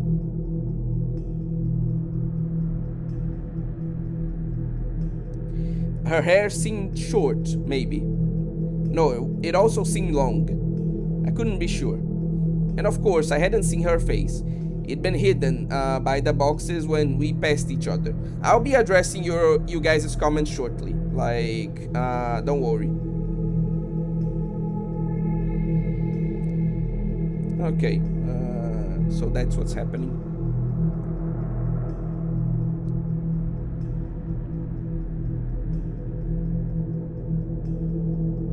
Yeah, that's definitely like...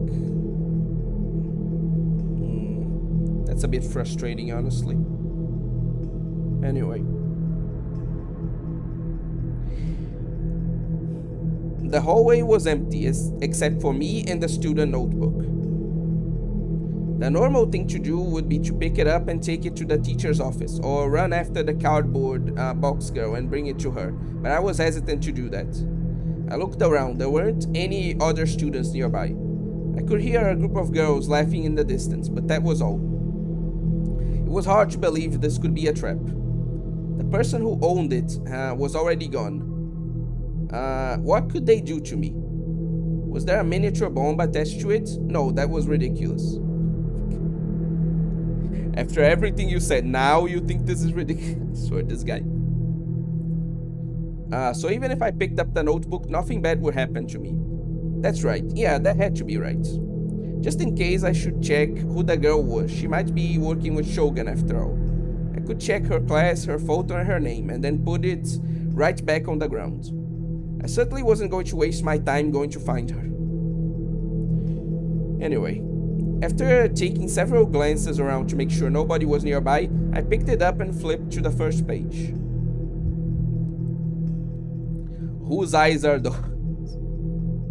And with everything censored. Okay, maybe now it's time to panic. Okay, Takumi, maybe you have a point. I quickly threw the notebook to the floor. Yeah, you should probably run. Like, you were definitely right. Okay, I'll take the L here. What the hell was that? I had this awful, creepy feeling in the pit of my stomach. It wasn't scary as much as it was sickening. Somebody had set this whole thing up to get at me. Who would do this?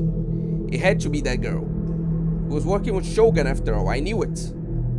I'd only seen the inside of the notebook for a second, but its owner's name, birthday, class, everything that was supposed to be on the first page was blacked out. The photo had been ripped out too. I felt sick.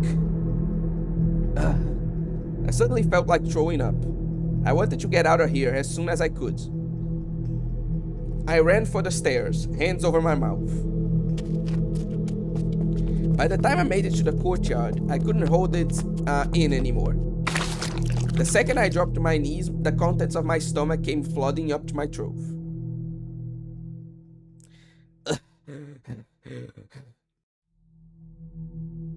Stomach acid stung my throat. My eyes were blurry.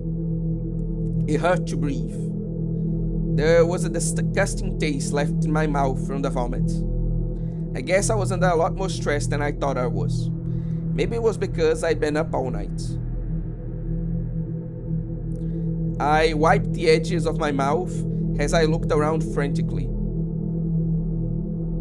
Nobody was there, but the blind spots and shadows that I normally ignore now seemed terrifying to me.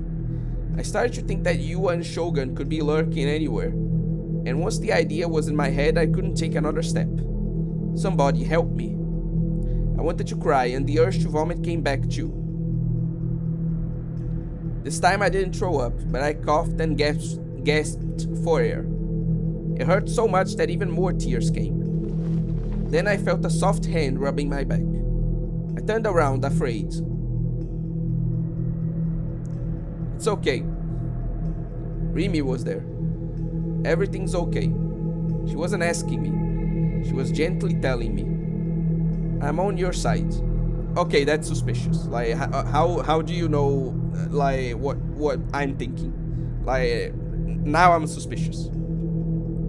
She showed no sign of disgust at the smell of my vomit. Or the way my face was covered in snot and tears, with dried remains of my stomach contents crusting the corners of my mouth. She had a gentle smile on her face, as if she was trying to make me feel better. Okay, just a sec.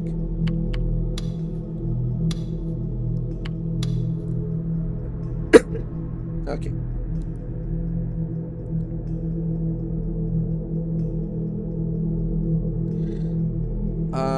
Okay. Ayase, I would not give her my sword. Eh, uh, Sorry. Ayase, I would give her my sword, if you know what I mean. My love, her. She's my number one girl. Lucky Star still has a legendary OP, man. Such a meme. It's a thing that I noticed that a lot of anime that were very popular before are kind of fading from like the public consciousness, and that is normal, but still sad to see. Like for example, Haruhi. Like you could pretty much not be an anime fan without having heard of Haruhi, and now it's like even that's fading from memory. And like for example, something like Neon Genesis Evangelion, right? Sure, it was very popular, but it's still, like, let's all admit it, an old anime. So, as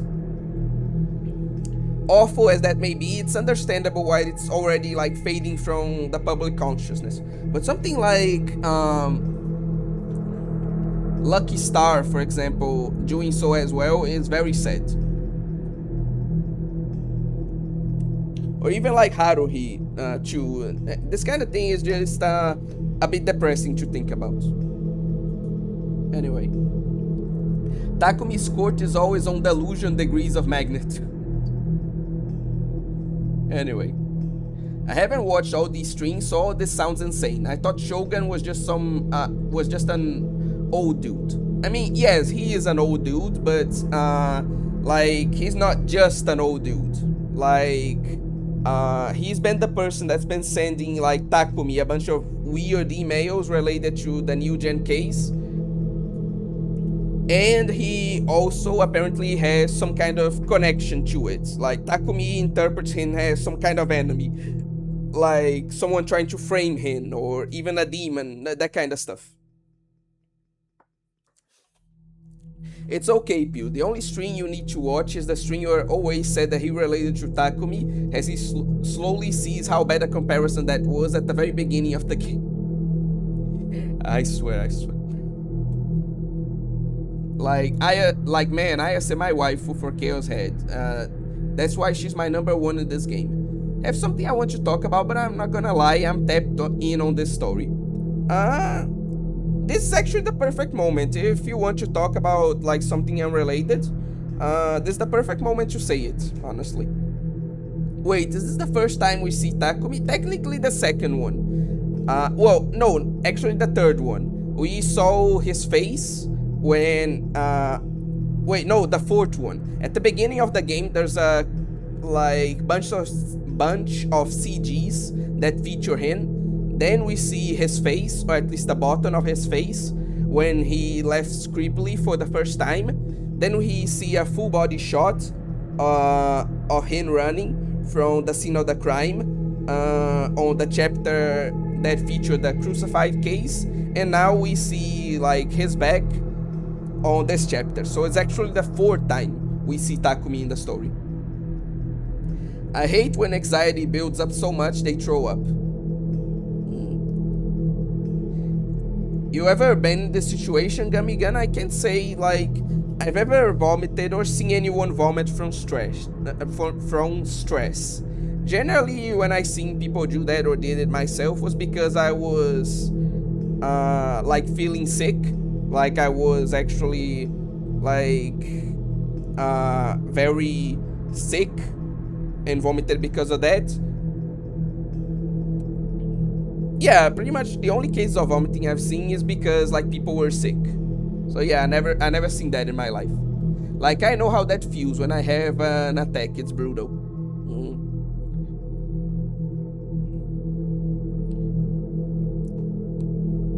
Yeah, I'm sorry to say, I definitely don't understand how that feels like. Rimi is too nice for her own good. She's a bit suspicious too, so I wouldn't, like, just assume that she's nice, like, completely if I were you. My Rimi is just after Takumi's D, so probably, yeah. Yeah, maybe that's because we're becoming old, sad. Yeah, that's definitely the case, unfortunately. Pew, who's gonna tell him? Yeah, I know I'm getting old, okay? You don't need to keep reminding me. Lucky Star, I feel, needed the memes to stay relevant for the global audience. Most things, to be fair, so it's not like that's a point against it, you know? I think the timeless classics are still visible. Like Lucky Star, it's impossible to not have heard of it. I think the timeless classics are still visible. It's just that I've seen so many people forgetting these supposed like timeless classics. Like, again, there were some people out there I've seen who had not heard of Haruhi, who had not heard of like Evangelion, and those were considered like timeless classics back in my day, you know? So I don't know if I agree with you there. Yeah, I give ISMI sword all the time. Okay. Evangelion Studio shutting down means no more collabs for my gacha game. I don't know if that's the case, honestly. But anyway. These hands are good from ages 3 to 99. If he is 100 though, it's over. Oh, I was going to talk about how I'm kind of skeptical about how people are saying Seran Kagura is going to be adapted to a modern audience, like after playing Shinobi Versus. Some things in that game are definitely pushing the boundaries. I feel like I'm kind of playing devil's advocate here, but like, if adapting to the modern audiences means no more nudity lights, then I'm going to wait for the rest of his comment. I watched Bokusatsu Tenshi Dokura-chan today for fun. Oh, yeah, that's a really good anime too. I definitely recommend it for people who haven't seen it yet. It's not my kind of humor, but I can definitely see you enjoying it. Especially if you like something like Prison School, for example, or something more out there. You know?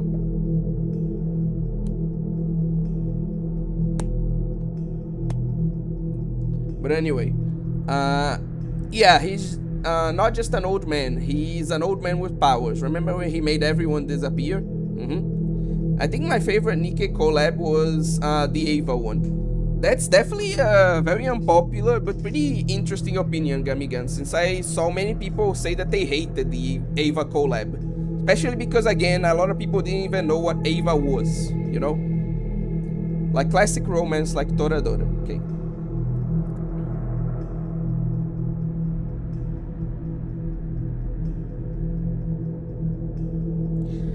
Nah, the real ones know the Laughing Salesman is a true timeless classic. I always find myself just feeling the urge to watch certain episodes. Not even going to address that. Anyway.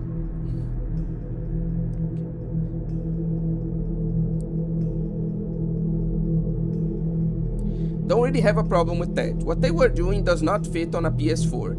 Maybe Steam dropped the SK patch. Now, I'm not saying they should get rid of stripping in general, but if they made it like it wasn't burst, I think that would be fine. Bro, talking about old anime, maybe remember Galaxy Express 999. Okay. What do you mean? Because I have some things to say to you about that, Big Pew. But before I start with before I start going off, I want to know what you mean when you say that, like, if they did it like it wasn't burst, then that would be fine. Like, what do you mean by that? Like, I'm going to give you a chance to maybe not make me so mad, you know? In classics like Serial Experiment Slaying and Paranoia Age. I mean, yeah, those are classics. One of them, like Serial Experiment Slaying.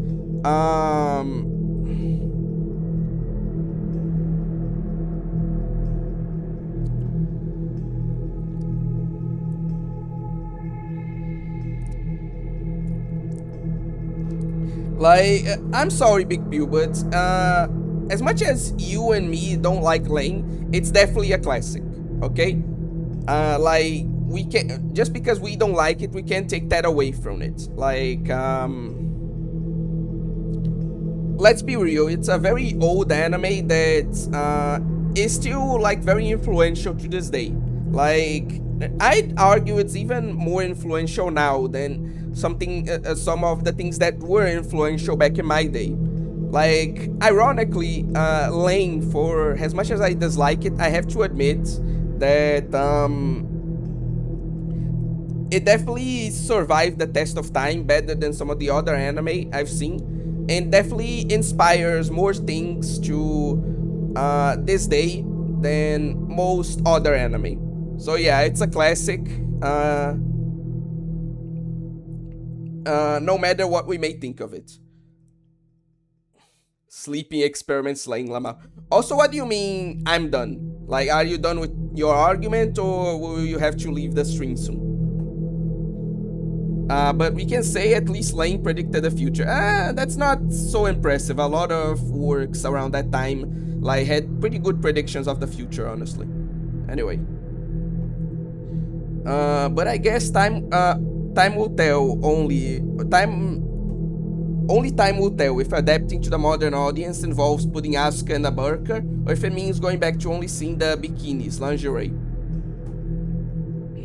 Okay, so that's what you mean. So, first off, in regards to Seiran Kagura, right? Let me at least put on like the game so you have something interesting to look at. In regards to like Seiran Kagura, right? I get your point, but one, that's definitely not what they're going to do. Like, if we go by what they did with other games, like, they definitely are going to not only remove the stripping mechanic entirely, heck, they already did that in like the last quote-unquote official game that they did for Seiran Kagura. Like, it didn't have stripping, like, at all. So they're definitely going to do that. They're definitely going to remove it from the next game, and they're definitely going to tone down like the outfits, you know. So no, it's not just going to go back to how it was in Burst. It's definitely going to be worse, you know, if they're truly trying to appeal to the modern audience. And two, like, why does not the nudity light not belong on PS4?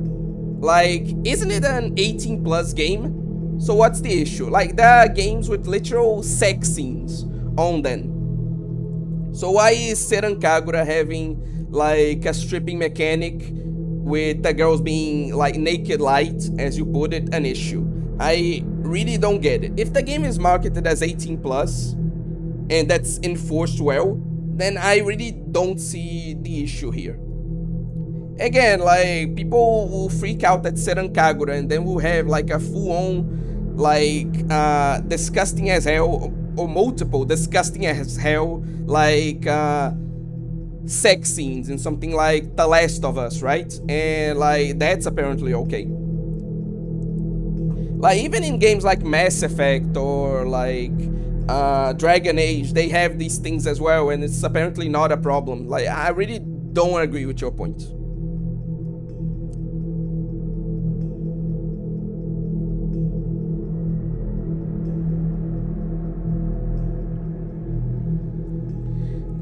Also, my bad if I'm not responding in real time. My stream is like a minute back. No, it's fine. Like, back in... also, when I say I'm done, I meant I was done talking. Like, back in Burst, the most stripping you got was getting down to the lingerie, not a swimsuit, Lamau. That struck the balance of being erotic but not pushing some console's guidelines. Again, I just don't agree with this. I don't see why, like, those guidelines need to be like that in the first place. Especially when, again, the game is already marketed towards 18 plus, and especially again when like those rules aren't enforced like equally.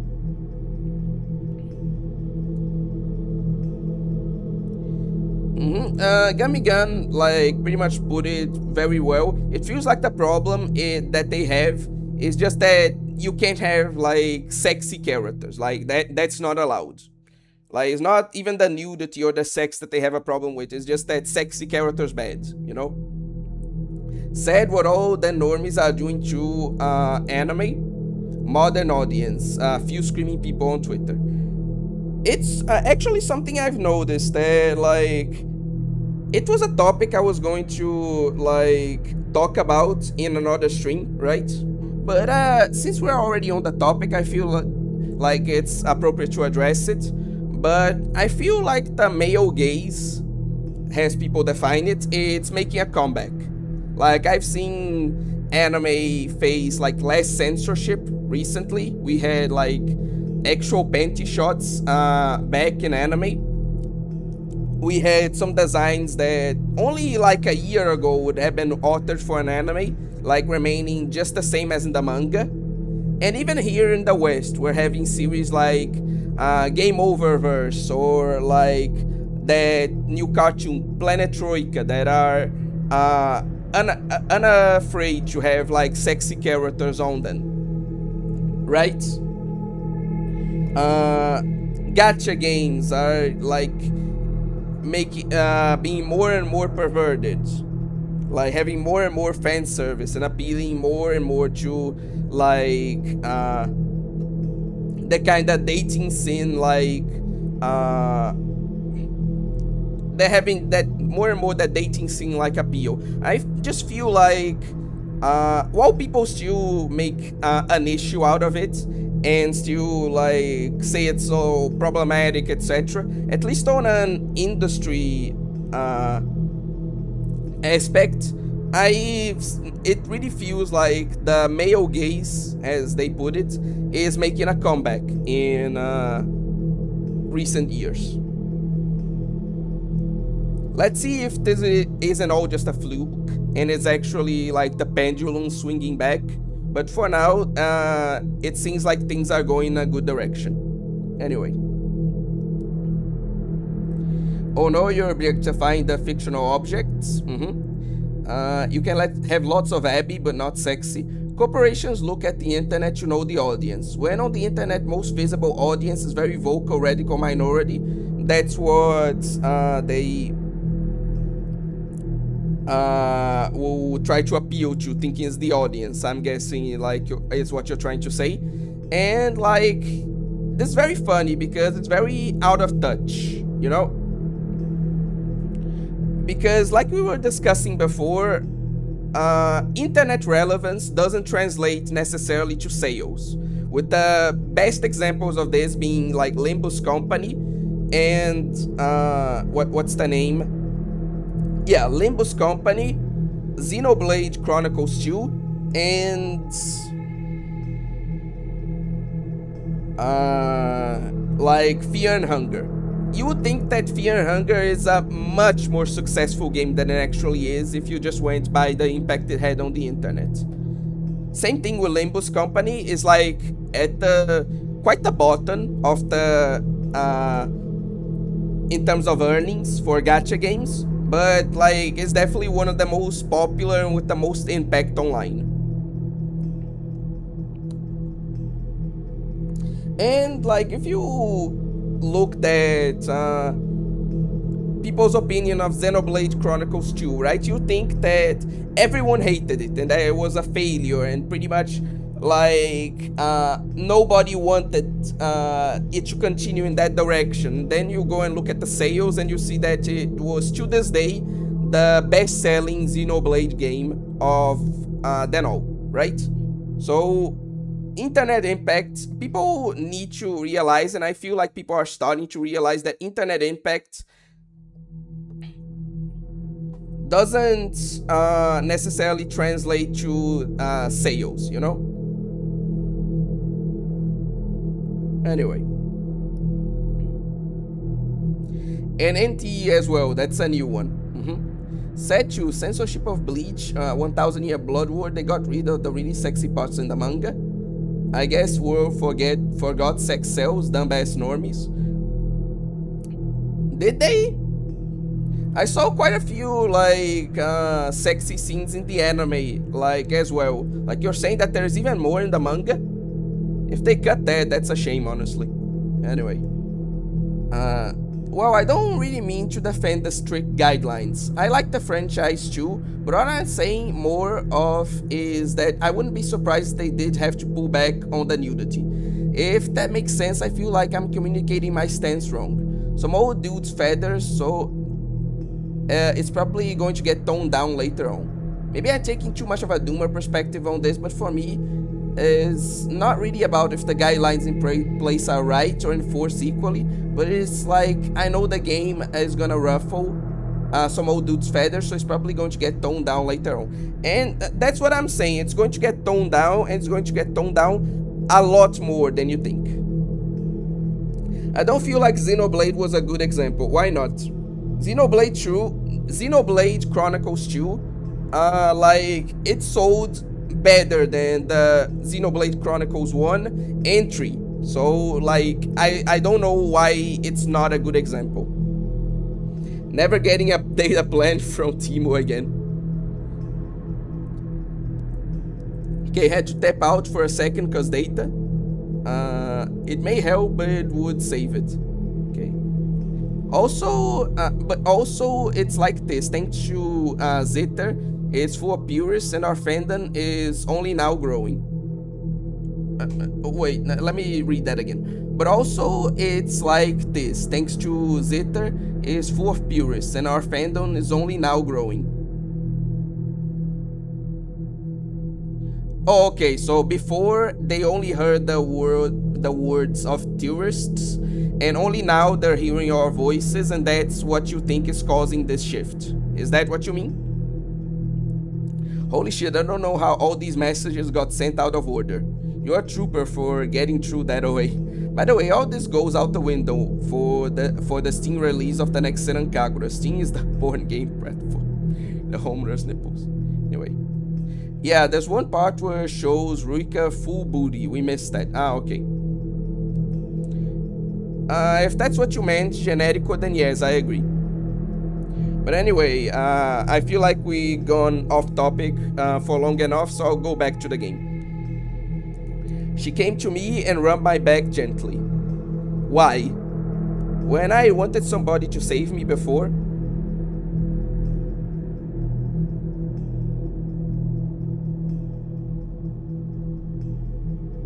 A dislexia atacou feio agora. Como assim? O que eu li errado?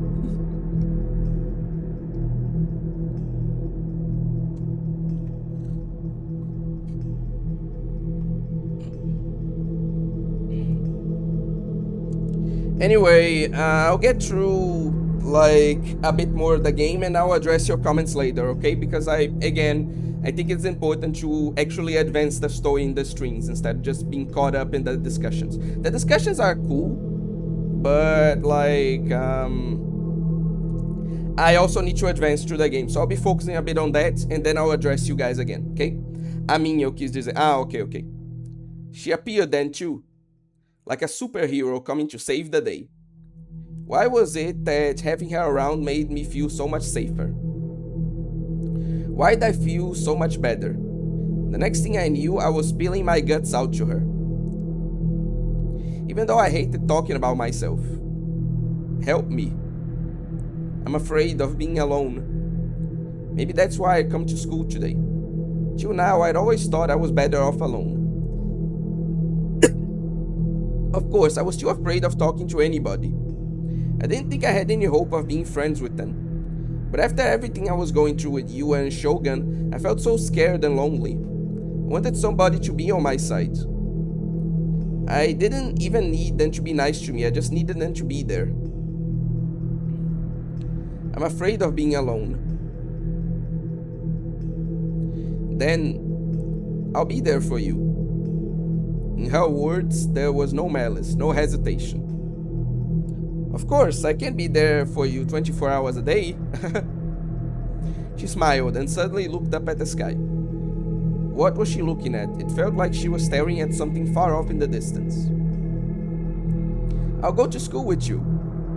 She was looking at her dignity, flying away as she agreed to stay with you for long periods of time. Anyway. On break, we can talk about whatever. At lunch, we can eat together. And then in the evening, we can go home together.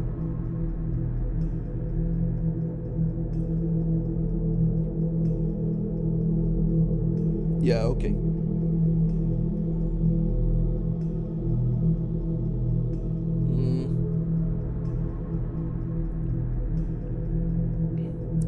Sometimes we might stop somewhere on the way.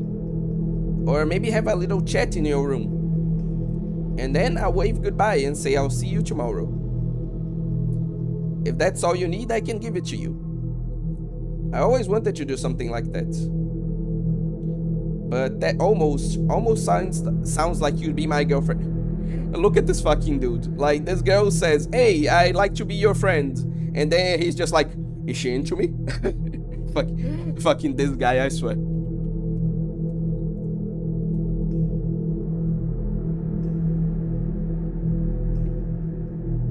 I was in shock. He was serious, at least, as near as I could tell from looking at her. Why? Why are you willing to do all this? Because this was leading where I thought it was, right? No, you delusional fuck. Her next words might be, because I like you, right? I couldn't understand what about me she could possibly like, though. Nothing. She literally said she was your friend. Ooh, this fucking guy. No, wait, this was a Comey trap, a clever trick to get me to let my guard down. Oh my god, this fucking dude. It happened before, right? You had deceived me, and then betrayed me. I couldn't get my hopes up. I needed to imagine the worst case scenario. Remy might be my enemy too. I mean, to be fair, you were, like, more right about Yua than I thought, so... fair, I'll give that to you. Snap! She suddenly saluted me. I was caught off guard by her sudden action, and worried that she might suddenly be about to reveal her horrible true nature. But I could still see the gentle smile on her face. Because we're friends, right? Of course I'm going to want to help you. Don't ask why, it makes me sad. Got it? Yeah. Friends, huh? If she said because you're my boyfriend, it might have felt like a whole new life for me was about to begin. But even if it was as friends, it made me so incredibly happy. Okay, at least it's not one of those guys that's like, oh, this bitch. Like, how dare she not like me? At least he's like, oh, I'm still happy about that. Having someone else be nice to me. Having someone do something for me without expecting a reward. I didn't realize how happy that would make me. Maybe it was something I never experienced before. But more than that, it made me feel like I wasn't alone. Remy was my salvation. The urge to throw up finally subsided and I felt a lot better. Here, want this? She offered me a red handkerchief that smelled like flowers. I took it, but was as hesitant to use it. You can get it dirty if you want. It's yours now. Thank you. Felt guilty, but at this point I decided to just take advantage of anything she'd offer me. I wiped away the barf on the edges of my mouth. This was the first time a girl who wasn't in my family had given me a present. Wasn't sure if you could call it a present though. But for somebody who was totally alone like me, even something small like this was an incredible treasure. The joy and sense of relief made me feel like I was going to cry again. Now let's go home. She smiled innocently. Together. What she just said about staying with me seemed, in her mind, to be a settled matter. Hadn't given it an answer, but she didn't care. But of course, I didn't plan on saying no. I was afraid of being alone. I didn't want to be alone. Right now, Remy was all I could rely on. But that didn't mean that everything would be fine from now on. I still chose a different route home than usual, and I kept looking over my shoulder the whole way. Danger seemed to lurk in every shadow. Each time I came to an intersection, I had delusions of Yua and Shogun lurking around the corner, and froze up, unable to go forward. Then Remy would go ahead of me, looking down the street and turning back to give me a nod. Don't worry, nobody's there. Then it's like she can read his mind. I gave a sigh of relief and followed her. Remy stayed with me, not seeming annoyed at all. Hey, can I ask you something? What happened? I wasn't sure whether I could tell Remy.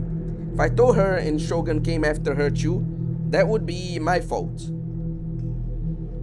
Oh, if you don't want to tell me, you don't have to. No, I'll tell you. I started to speak. I was reluctant to get her involved, sure, but if I didn't explain what was going on, she wouldn't understand how desperate my situation was. I decided to ignore the risk to her for the sake of helping myself. Classic Takumi. She was the one who told me she stayed by my side, so it was okay, right? This fucker. I told her about Shogun, the one behind the New Gen murders. About his servant, Yua. That the two of them were after me. What had happened in front of the 107. I kept tripping over my tongue, but I managed to get it all out.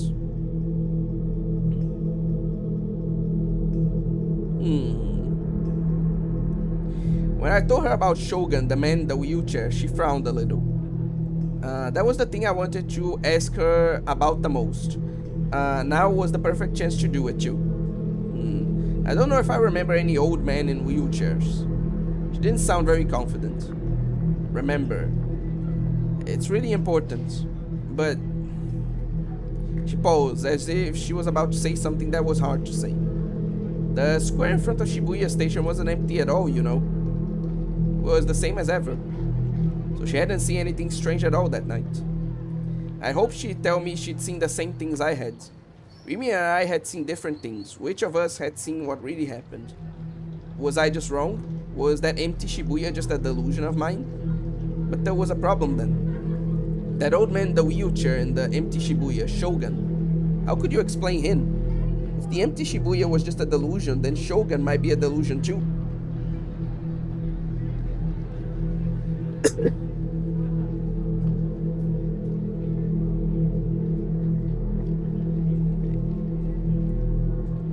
Okay, I'll be addressing your comments since you guys seem to be commenting a lot. So I'll address them and then we'll move on.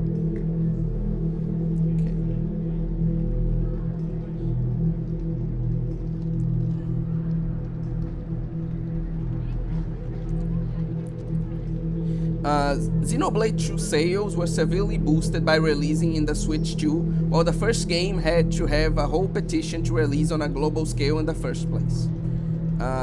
Orihime as well, Sexy was supposed to have a really sexy dress and show her booba.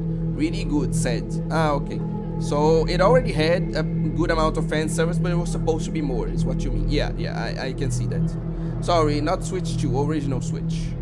It also, and I started playing the Gessen side of Shinobi Versus. It also had a limited run when it first released globally because the company expected the game to not sell well. The game also released near the end of the Wii U, which was a super unpopular console. I don't know why every alternate route of Senran Kagura has to start with a bunch of slice of life stuff. Not that I really have a problem with it, but it's random.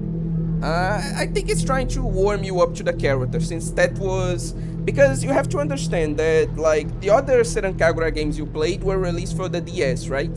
While Shinobi Versus was the first one released for the PS4, so it was the first Senran Kagura game at all that a lot of people played. That's why it bothers to, give you the whole backstory while you're playing, and that's why it tries to warm you up to the characters very quickly. So that's probably why.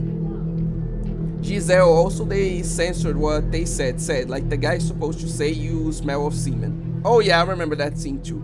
Also the game is petty as fuck. What do you mean Hanzo just did the equivalent of going to Mike Tyson and saying, yo, my friend over there could beat your ass. Oh god.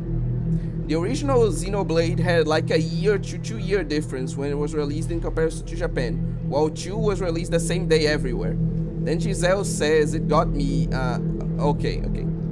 I think her neck is aching. why that make me like giggle. I wonder how many people secretly fantasize about their classmates. I don't remember I know that this is very common. I don't remember doing it myself, but like I'm pretty sure like that happened, even if I don't remember.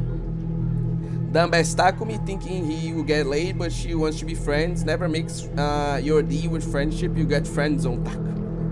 Yeah, you pretty much hit the nail on the head. Probably nearly everyone in school, since everyone in high school is in the most hormonal parts of their lives. Fuck, am I still allowed to say that since I graduated already? Yes. Like, you're not saying anything weird, you're just like stating a fact. Plus, if you did ever get friend zone, either go with it or I'm not interested in being friends. I wanted something more, so sorry, cannot be friends, be honest. With 10, do not be a simp. True and real. Also, Smash Bros. Largely boosted the popularity of the second game. I think people underestimate how big Smash is when it comes to introducing people to different series. Like, Dragon Quest will not be as big as it was globally. The introduction to Smash didn't happen. Is also why it's so stupid when any company says they don't want Smash to use their characters. Like, that ass is the easiest way to gain massive publicity for your game. Fisher, like, what you're saying, like, makes a lot of sense, but I think you missed part of my argument. Like, I said that because we have Xenoblade Chronicles 3 right now, right? And I'm saying, like, out of 1, 2, and 3, like, Xenoblade 2 was the one that sold the best.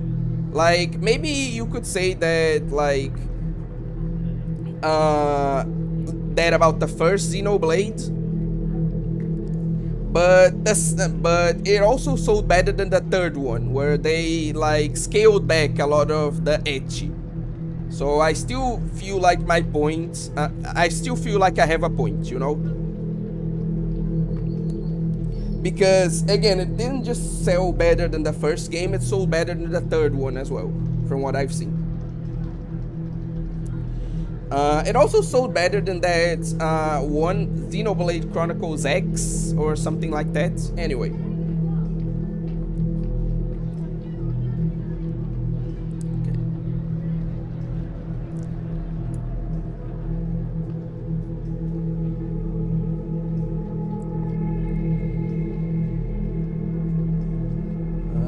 Sorry. Like, Dragon Quest would not be as big as it was globally if their introduction to Smash didn't happen. Oh yeah, no doubt. I don't think Persona would be as popular as it is without Smash. No arguments about that. For me, if I ever wanted to ask someone out, if I got that, just thank you, but I'm not interested, but thanks for the offer. It was gaining velocity in the 2020s, but Smash pushed the game through the roof. Not necessarily, well, yeah, not necessarily a good thing. Is this just me, or is this game really making me doubt everything the game shows us? I mean, it is a game literally, like, one of the biggest themes of the game is delusion, so, like, it should be doing that, you know? It's kind of the point. No, why would I get free publicity for my game? A pedophile at a tournament, most normies don't care about my character.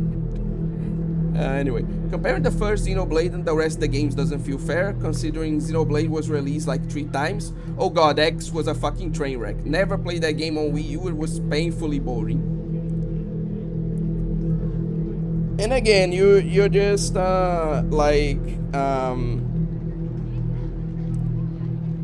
strengthening my point there. But anyway.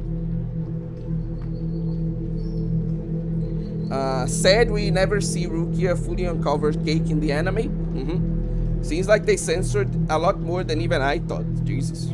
Didn't know that I'm not surprised, but I didn't know that the Bleach anime had been censored to that extent. But anyway, I already addressed everything, so let's move on.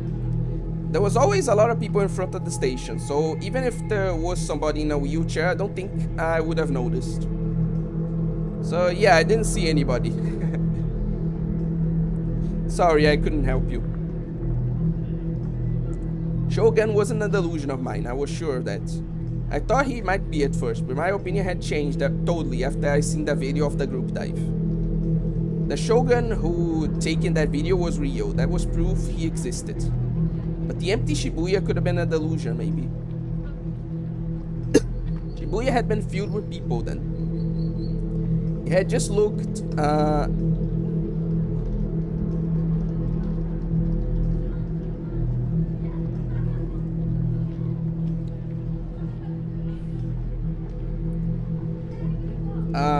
yeah, you guys are like making some other comments, and again, I'll play a bit before I address it. It had just looked empty to me, that was all. But what did that mean?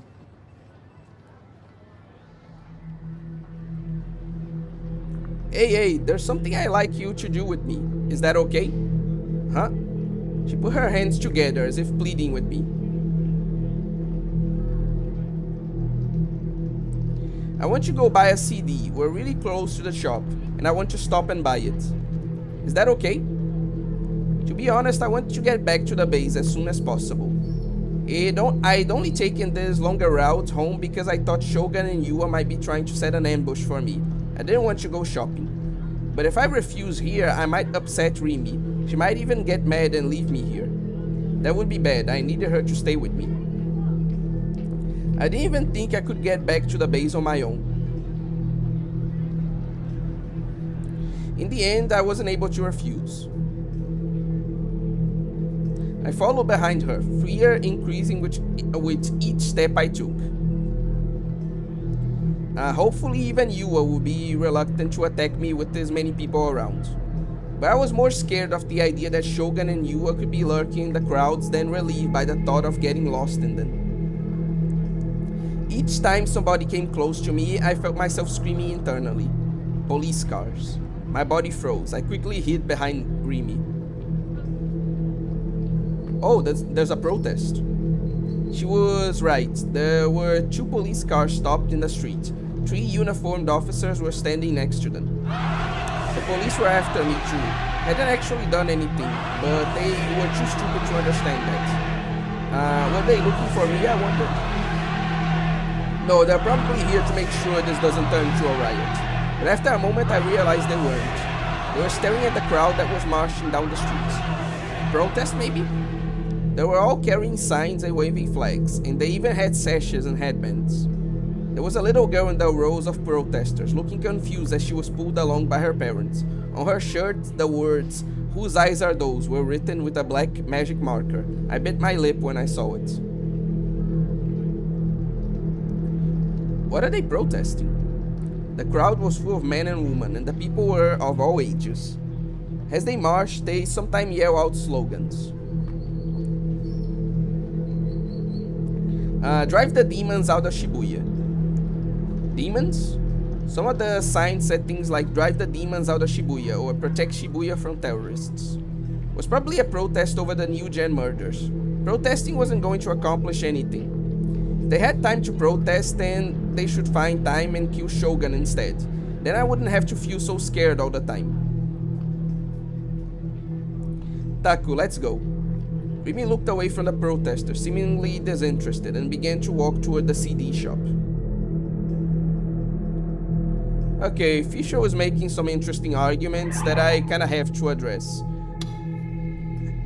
I know that I haven't played too much yet, but I'm going to need to, like, just save here and address his points. POV, you are in high school, you are 17 years old, you have a girlfriend, she's 1 month younger than you have your 18th birthday and became a pedophile. Unironically, some people would argue that, unfortunately, since we're in clown world right now. Okay, I have an explanation for the third game away, because I knew you'd mention it. The second game was released early in the Switch's lifespan, so it was able to garner a dedicated audience over many years. The third game actually sold better on release than Xenoblade Chronicles 2. The first year on the market, the third game outpaced how well the second game did. Xenoblade X, I got no excuse for it, that game was dookie. I swear on my soul, if some characters from Xenoblade 3 released on the next Smash game, those sales will increase at a far greater level than the second game. On my soul. See, like, I hate this kind of argument because One again, the sales for the Xenoblade Chronicles 2 were very good. Like even before the whole Switch boost, the whole like Smash Bros boost, right? So like, my point still stands that like the game is a lot more successful than people would lead you to believe on the internet. First of all, and second of all, I really hate when people dismiss like sexy characters or try to dismiss sexy characters as like a point of appeal, or even say that, oh no, like things can like do well even without that appeal, or when they remove that appeal. So that means that actually most people don't want that kind of content, because like to this day Nikkei like is one of the best selling like gacha games, right? And like you can see the boosts in sales whenever they release the really like not only hype but really like sexy character. There was a lot of games that were saved from like end of service exactly because of that. A lot of franchises that had their sales increased because of their marketing and their like newfound and because of the new like more focus on fan service, essentially, such as like the Atelier series with Atelier Ryza, right? And so I can see what you mean in that like there were other factors involved, but given everything I've seen and the effect that it had on other games, I really dislike when people like try to dismiss censorship or like the presence of like fan service has elements of appeal.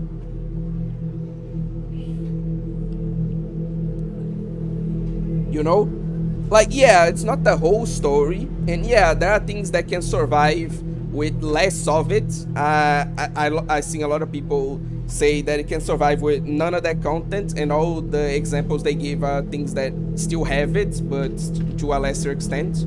Like I'm not saying that like something can't survive without fan service, like that games can't be successful without it, and that there aren't more like aspects to the story.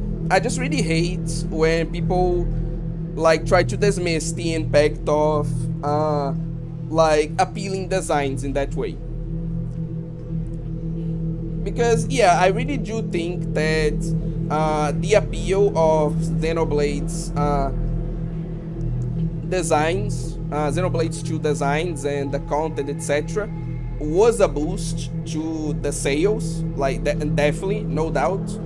And I really think it helped, like you said, not just with the Smash Bros thing. I really think that those designs and those characters, like,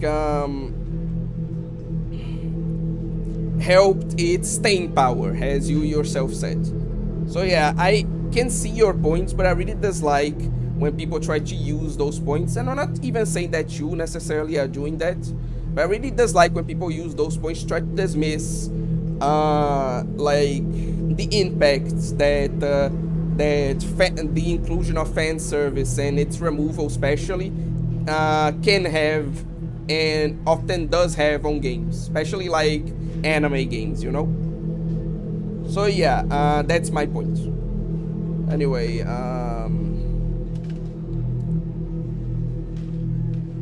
let's read some of the other people's comments.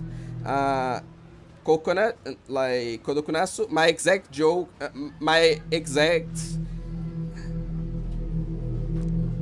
I don't understand this. Someone made a joke that was a pedophile. Oh, my ex. My ex made a joke that I was a pedophile one time. I complimented her. It wasn't in public, so it's not terrible, but like what? Unfortunately, again, that's not something that surprises me.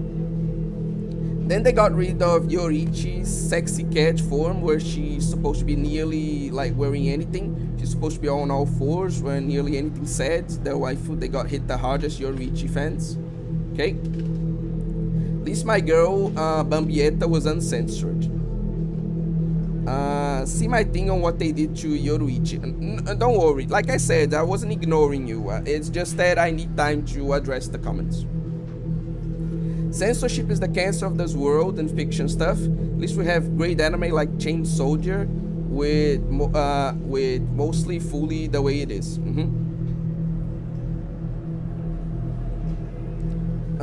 Just a question, Fishu. Are you still there?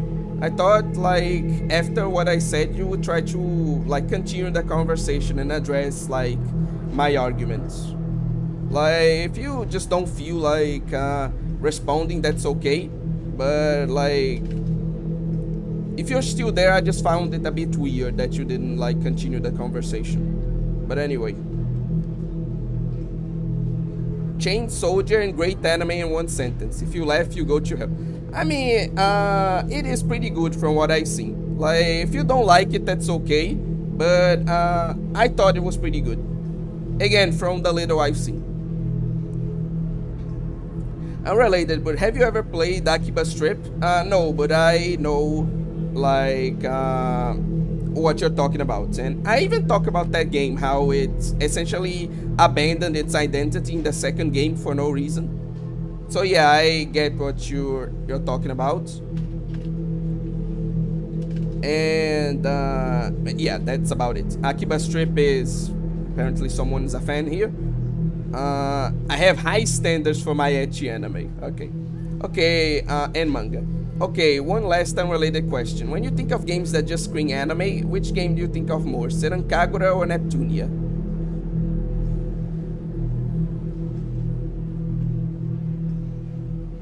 A game that just screens anime.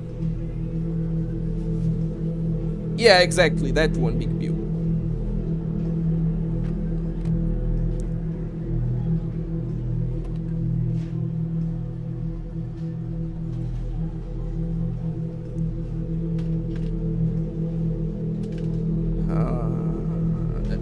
Just a second, okay? I'm just thinking. It's just that, like, it's not even like a Japanese game that screens like anime the most to me. It's like Blue Archive, I think, is the game that screens like anime the most to me. Or even like the Fate games, like the actual games, you know? So I guess like neither.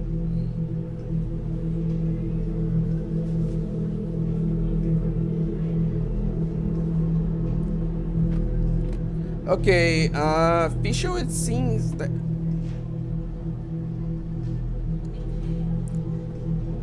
Okay, I was going to wait for you to finish your, like, arguments, but I feel like this is enough already to address. When you introduce ecchi or sexy into your game, you do attract and cultivate an audience over that. Much like how removing those aspects makes you lose customers in the long run. It's all about how you market the game. Nikkei was marketed initially as an ecchi game and has become a homestay because it has remained consistent in its market. I think that the sales of a game are entirely affected by the game's direction and how consistent they are maintaining that image they have originally cultivated. True, Gamigan Lollipop Chainsaw is I don't think it's underrated, but it's very good, yes. Pretty much anything made by Suda51 is at least like decent, I think. Yeah, actually, yeah, I see what you're saying. Blue Archive somehow more anime than both of those. I don't know if I necessarily disagree with you, Fischl. Like, what you're saying makes a ton of sense. But like I said, I just think that it's not all about anything, you know? I just think that reality is more complicated than that. There's a bunch of factors, just like the ones you mentioned. There's a bunch of factors that affect things. And I just think that, like, fan service is one of them. My point is, like, not that there are, like I said, not that there aren't other elements to it, but that people shouldn't dismiss that appeal, you know? So, I guess what I'm saying is that it's not just one thing or the other, it's a whole bunch of things, you know? That's how I perceive things. So, yeah. Actually, the fact that Nikkei has a good story, it's something I wanted to address in, like, tomorrow's stream. Like, we're going to have a discussion about that tomorrow. But anyway, for now, let's continue. Once inside, she headed straight for the indie CD corner. Unlike the J-pop section, there weren't many people here. She stopped in front of the PE shelf and began to look for a CD. But she quickly gave up. It's not here. An indie band whose name started with P. Could it be... See, I'm not a brain rot chatter away. I can be responsible. You can be responsible and a brain rotted chatter. Like, those things are not mutually exclusive. Two things can be true at the same time, my dude. But yeah, anyway. Taku, have you heard of Phantasm? They're really big right now. I should have guessed that was what she was after. Of course I knew about them. I gone to a concert and even owned a CD. I think you need to balance great fan service and a great story, like anime like Fire Force. I nodded and she chuckled. I don't really know a lot about that stuff. I only found out about them recently. I thought about borrowing their CD from a friend, but it's hard to get it. It's hard to get. Nobody has it. Good example that they can be both true at the same time, Arma. Yeah, true. By the way, has he showed up for any streams lately? No. I haven't seen him, like, in a while. Like, maybe he just lost interest on the channel. Like, I wouldn't be surprised. Like, man, Tamaki is my favorite girl in Fire Force. So I thought maybe a CD shop would have it. I've been looking for about a week, but it's out of stock everywhere. Man, they're really popular for like an indie band. When do you think they'll get more in? I've got it. Rimi's eyes went white. You have the CD? Wait, Takumi being actually nice for once? I nodded, and then Rimi...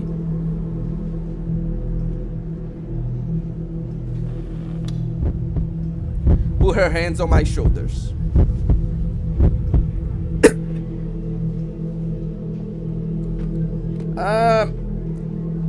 Maybe honestly, Fisho. There's 1,000,001 possible explanations. Like, especially because there's a guy named, like, Young Kretznitz that he stopped watching my videos for a while, and then he, like, became a regular, like, viewer again. Because he spent a bit of time having to do military service, and when he got out, he, like, got back to the channel. So yeah, again, there's many possibilities as to what's happening.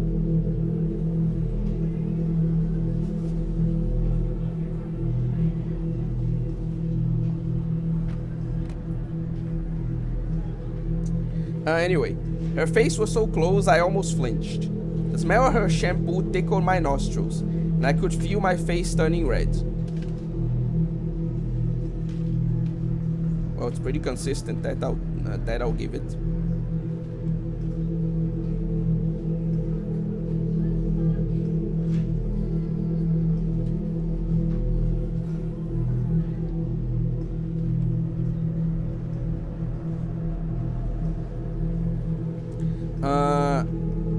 Okay.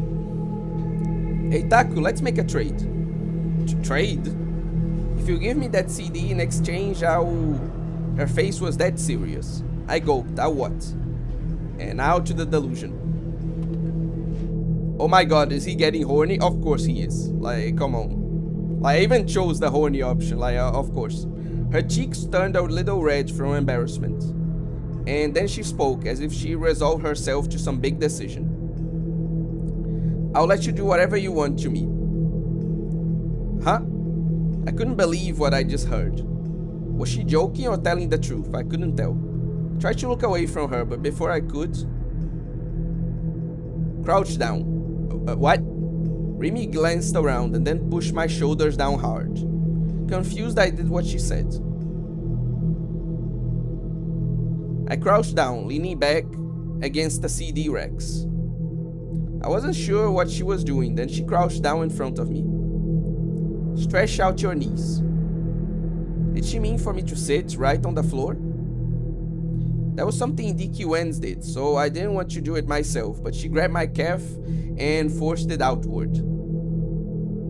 I obeyed and splayed my legs out on the floor.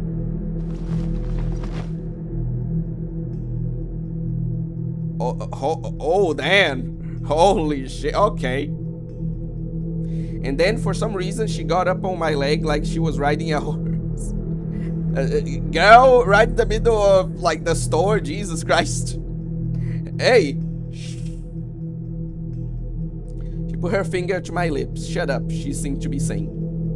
But we're right in the middle of the store. Remy grinned as if she read my mind. Not a lot of people come to the indie corner, right? If we're down here, nobody can see us. Why did that matter? Hey, Taku. Remy put her face even closer to mine. I could feel her breath tickling my cheek. It was warm. I felt like I was in a trance, like I couldn't turn my gaze away from Remy's dewy eyes. They felt like they were drawing me in. Remy was staring right at me, and then she moved her hand up and started unbuttoning my blazer buttons one after another. What are you doing? She's raping you. Remy didn't answer. She put a hand to my necktie. She yanked it hard to pull it off me, and then began to undo the buttons on my shirt.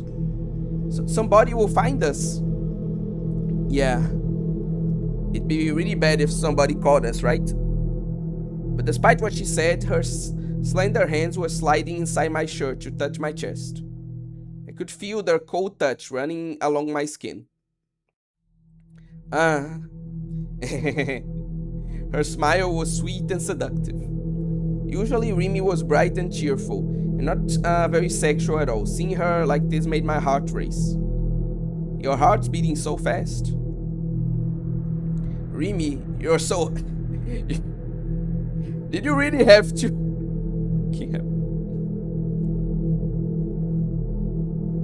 So hot?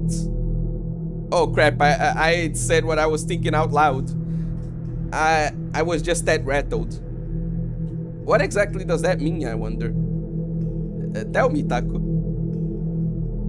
It means you're really hot? Her fingers ran up my skin and toward my neck. It felt ticklish, but more than that, it felt good. Do you feel like having your way with me? I let my instincts take over and nodded vigorously. Okay. Want you to do it here then? What? I couldn't believe what I was hearing. Do it? Did that mean... do what? And of course it's all in his head. Hello? Suddenly I came back to my senses. Did he have a whole like sexual fantasy? Right? Anyway, moving on. Remy was waving her hand in front of my face, looking confused. By the way, does this game have a patch? No, it's not an age game. As surprising as this is to hear, there are no actual like sex scenes in this game. It's why the stream is not 18 plus, you know?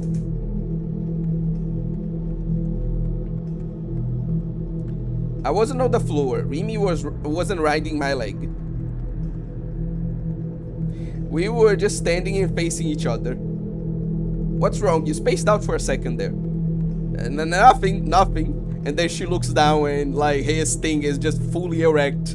Like inside his pants, just showing everything. Anyway. Calm down. I took a step back from Remy and turned away from her to catch my breath. Crap, I had an naughty delusion. What an awful person I was. I felt a strong sense of self-loathing. When don't you? No, this was her fault for talking about giving me something in return. God, you are the worst fucking... Anybody would start getting ideas if they heard something like that. The only idea I had, my dude, was that like she was going to exchange it for another CD or maybe like an anime or a book, etc.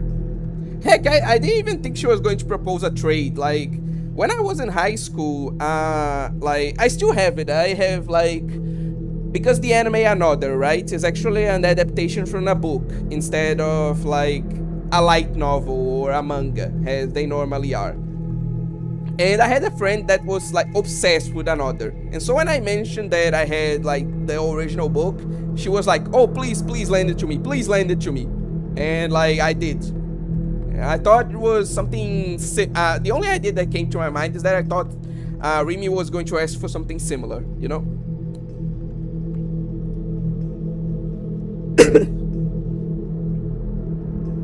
Wait a second, what had she actually offered in return? From the look of it, you didn't hear what I said, did you? Yeah. Okay, I'll say it again. I'll lend you one of my favorite CDs instead. Would that be good enough? Perfect.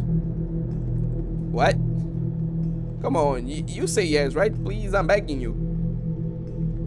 Well, this is how it would actually happen in reality, right? Yes, you horny bastard. Wait a minute, I wasn't into 3D girls. Why was I having these fantasies about Remy?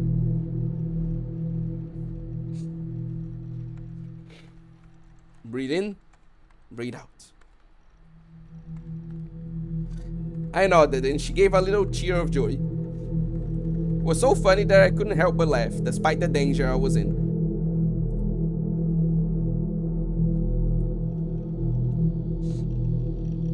I managed to get back to the base safely. Of course, it was all thanks to Remy. I was grateful to her. Let me see you guys' comments.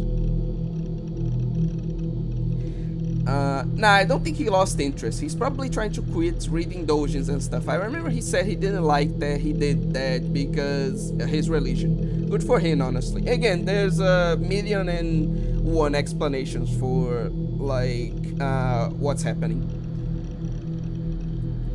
You know, Evanescence used to be an indie band. You have a good point there. Meanwhile, I show up to mention Arknights and never open string again or stay in its entirety. Very 880 kind of person, I see. That's why you're the god. People love crazy bitches. I'm not gonna read that. Come on, Takumi, that's not worth it. She probably got spacey.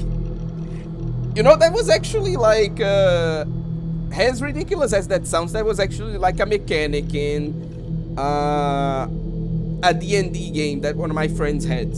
Like, he said that the thing that made his character stand out in like his D&D game, right, was the fact that he literally had space cancer, you know, and like that was the charm, that was the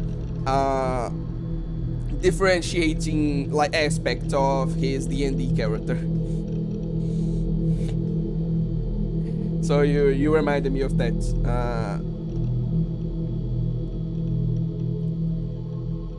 With your comment. Gamigan, that's why it's called chaoshead. Uma mentioned. Takumi is getting violated in public. Uma is everywhere. Because it's with delusion. Because from their brains, that's why it's called chaoshead. Anyway. How does he not see a problem with this? He does. Oh yeah, he's a victim. Remy is an exhibitionist. Get away, Takumi. Damn, Remy, she one of the public smash type girls. This hurts to read. Okay. How's Takumi so unaware that he's a loser and nobody would willingly have sex with him? I mean, it is just his delusion. Like, I don't think he even acknowledges that, oh, this would never occur in reality, right? That's why he only enjoys that in his delusions. So I think he is aware of this. Bro, Takumi would be the type of person with the ability to finish just by thinking of scenarios. If you wanted more 18 plus Chaoshead, that would be Chaoshead Love Choo Choo, a spin-off game. Didn't even know that existed. Thanks for informing me. Would have never guessed, I'll be honest. Give Takumi an inch and he'll make it 6. Good one. Then spin-offs are Mollywood ones. Let's not lie, he's probably packing. So more like give him an inch and he'll make it a quarter of an inch. Anyways, I gotta go. I made it to the airport. Oh, okay. Bye, Big Pew. Thanks for coming to the stream. Yeah, that's why I said he'll make it 6 for an inch. Bye, Pew. Probably only has 2 inches. Will not make few grades, but there are some girls not happy in less than 8-inch one. Okay. Moving on. I wish she hadn't refused me when I asked for a little time to clean up my room before she came in though. I know exactly how dirty it is from the last time I was here. There's no point in trying to clean it up now. You don't need to try and hide anything from me. You and I are too close for that, right? We were too close for that? Yes, friends. Remember, friends. My memories of Remy were completely gone, so I didn't really know. Sometimes I was surprised at how overly friendly Remy seemed. It didn't really bother me, but it was clear that there was a difference in how we felt about personal space. Was she really serious when she said she didn't care if I cleaned up my room? There were discarded food containers from the convenience store on the floor, and stacks of age game boxes with X-rated covers on the bed. Either Remy was really brave, or she didn't see me as any kind of potential threat at all. Probably the second one. Wasn't sure how to feel about either option. Remy didn't seem to notice my discomfort at all though. She sat down on the sofa and was staring at the lyrics booklet from the Phantasm CD. I sat down on my computer chair. At least I could relax. Fear had worn me down today, but I didn't feel as tired as I thought I would, probably because Remy was here with me. Dan, you went from like thinking she was a demon girl to liking her in like a fucking heartbeat, right? These choices have a lot more power than I gave them credit for. Now, what should we do? She shut the lyrics booklet and gave a big stretch as she smiled at me. What should we do? Don't ask me. Remy hadn't come here to hang out. She hadn't come to borrow a CD either. I was glad she was staying here, but what exactly were we supposed to do? Did we have to do anything? If this was an age game, we'd go straight to an age scene, but... not really. There are generally more relationship building scenes before that. True and real, Gamigan. True and real. No, I shouldn't be thinking about stuff like that right now. Being alone in my room with the 3D girl was already a tense enough situation. I started having delusions I might end up saying something I regretted. Silence. Awkward silence. Remy was sitting there, staring at the manga on the floor and the H games on the bed. This was awkward. It felt like I should say something, but the only things I knew how to talk about were anime and video games. Couldn't imagine Remy knew much about either of them. It was Remy who would offer to stay with me. Maybe she'd say something. She was hoping for me to take the lead in the conversation. She was asking the wrong person. Oh, definitely. I really hated dealing with 3D girls. Those damn femoids. How dare they want me to, like, have things to talk about. How dare they want me to, like, initiate conversations and, like, want me to do things for them. Those disgusting females. Fucking hell, Takumi. I appreciated her being with me, but the silent pressure was unbearable. Okay, Fisher, you have a good point there. Part of the problem was how dark this room was. It made the mood feel kind of... Why are you like this? I turned back to my PC, unable to bear the awkwardness anymore. There was something I had to look up. It was the idea I had back at school, the one that might give me a hint towards fighting the D-sword. Is it possible to turn the thoughts in your head into a video? What Senna had told me before about VR technology and how humans run on electricity felt like it could be a good starting point. What are you doing? Remy stood up and walked over to me. Should I explain? How to explain? It felt like it would be a big pain in the ass. At least it's something to talk about, dude. Jesus. Takumi really is the final boss of incest. Anyway. Hey, tell me what you're doing. Since I didn't answer, Remy started poking me in the back with her finger. Couldn't just ignore her, right? Do you believe that delusions can become real? I kept typing search keywords into the browser instead of looking back at her. If anything, I was looking at Seiratan as I spoke. Delusions becoming real? No way. If that was possible, humans could do anything they wanted. Anything they wanted, huh? That might be true. In your delusions, you could do anything, no matter how unreal. If those delusions could become real, that would mean the unreal could become real too. Why? There's a patent for a system that's kinda like that in America. Oh, you're kidding.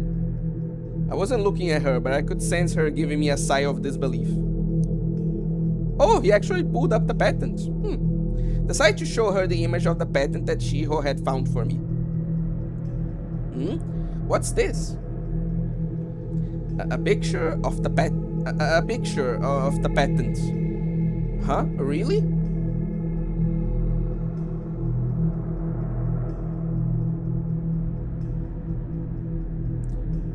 No way? Holy peak, I'ma start calling oh wait, no way from now on.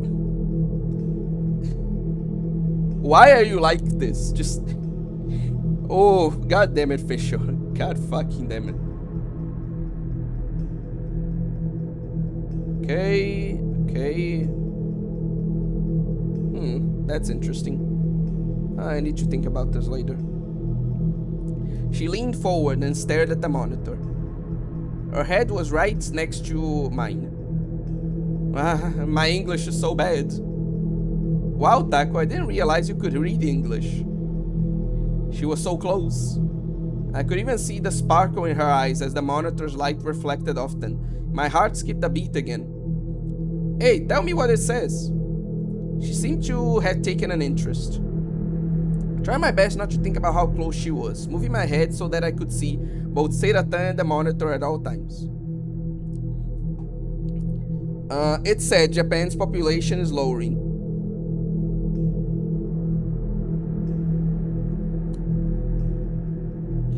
I mean, to be fair, most of the world's population is like getting lower, you know?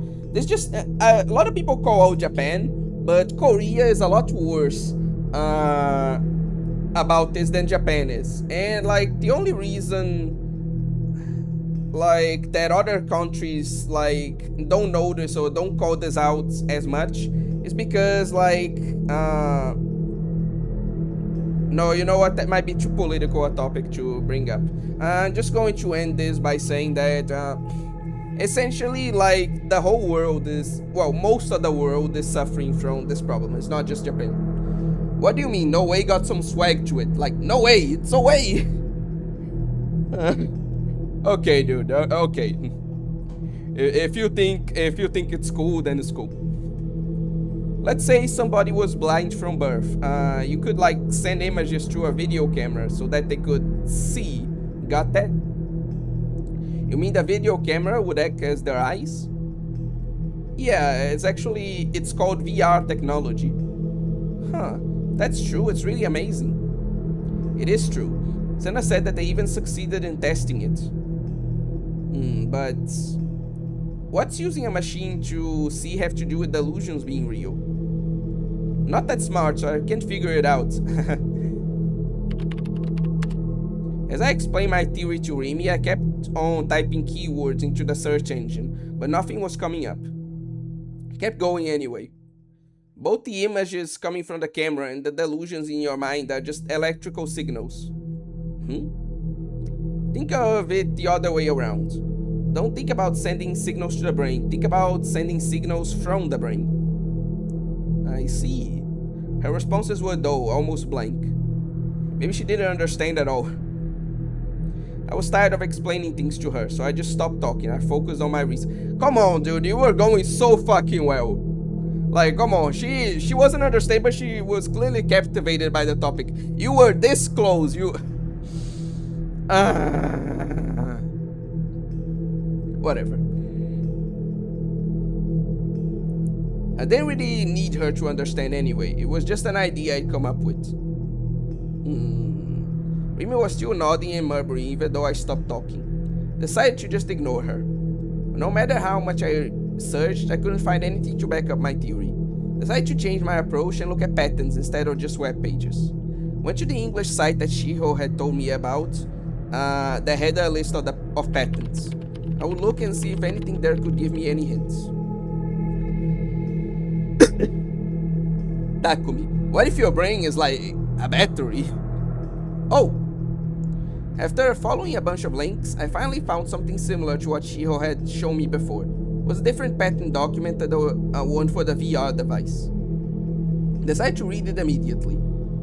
A method and device for the remote monitoring of nerve impulses and the replication in audio and video form. Oh? It was just what I thought of. I leaned forward out of my chair. This is incredible. Incredible? What's incredible?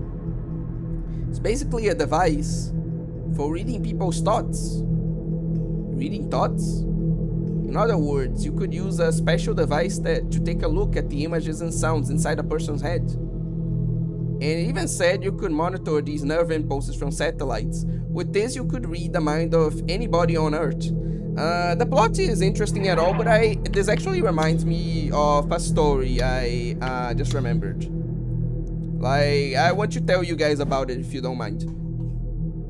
So, you ever hear a story and you can tell that the person like telling it is trying to make themselves as the victim, or like the one that suffered an injustice, etc. But just from listening to the story and seeing and like picture in your mind what happened, like you can tell that the person like telling is the one in the wrong. You know? Like there was this dude telling the story of a woman like at his work that had apparently been really rude to him, right? And he was saying like how she was demanding, how she was bossy, and how he didn't even say anything and she was rude to him, like very curt and very rude to him for no reason. But like in his story, what essentially had happened is like she asked him a question like, hey, where is like aisle 5? I need to deliver these items to like that place. Like I need to put them in that shelf, since he worked at a supermarket, right? And like he was a very shy person. Like I'm not saying specifically this person is like a bad person, you know? It was just like more of a general like statement, what I said before. But like he was clearly a very embarrassed, a very shy person. And so when she asked this to him, like he couldn't answer. He was too nervous and he couldn't answer her. He could just look like down. And she kept getting frustrated with him. Like, hey, like, can you just answer me? Like, where's aisle 5? Do you know it or not? That's all I'm asking. And like, I don't think the dude was necessarily in the wrong. I know that there are some people who are like too socially awkward and can't talk in situations like that. I understand that. But like, I understand the girl's perspective either. Like, from her perspective, like she was asking a very simple question to her co-worker, and he just was ignoring her for literally no reason. And so it was one of those stories where he was trying to make it out as if she was like this horrible bitch that was treating him badly for no reason, when like yeah, I don't think you were in the wrong, dude, but I can definitely see why she got annoyed. You know, it was that kind of thing.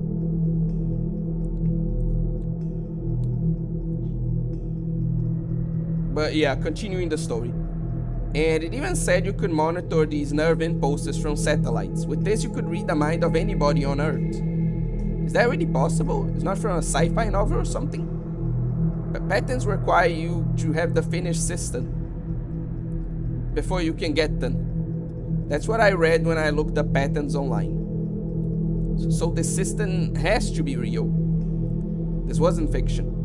If you had the money and technological prowess to make the system, you could do it anytime you wanted.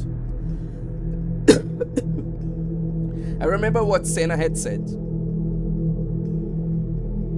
If it were possible to convert a certain deliberately chosen information pattern into nerve impulses, you would be able to control all five of a person's senses and in fact their will itself.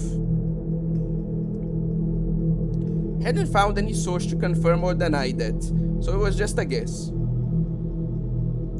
When the theory I come up with had a source. Why wasn't this incredible news anywhere to be found in Japan? Felt like you could win a Nobel for it easily. Decided to search for things involving mind reading. What I found was a record of an American court proceeding.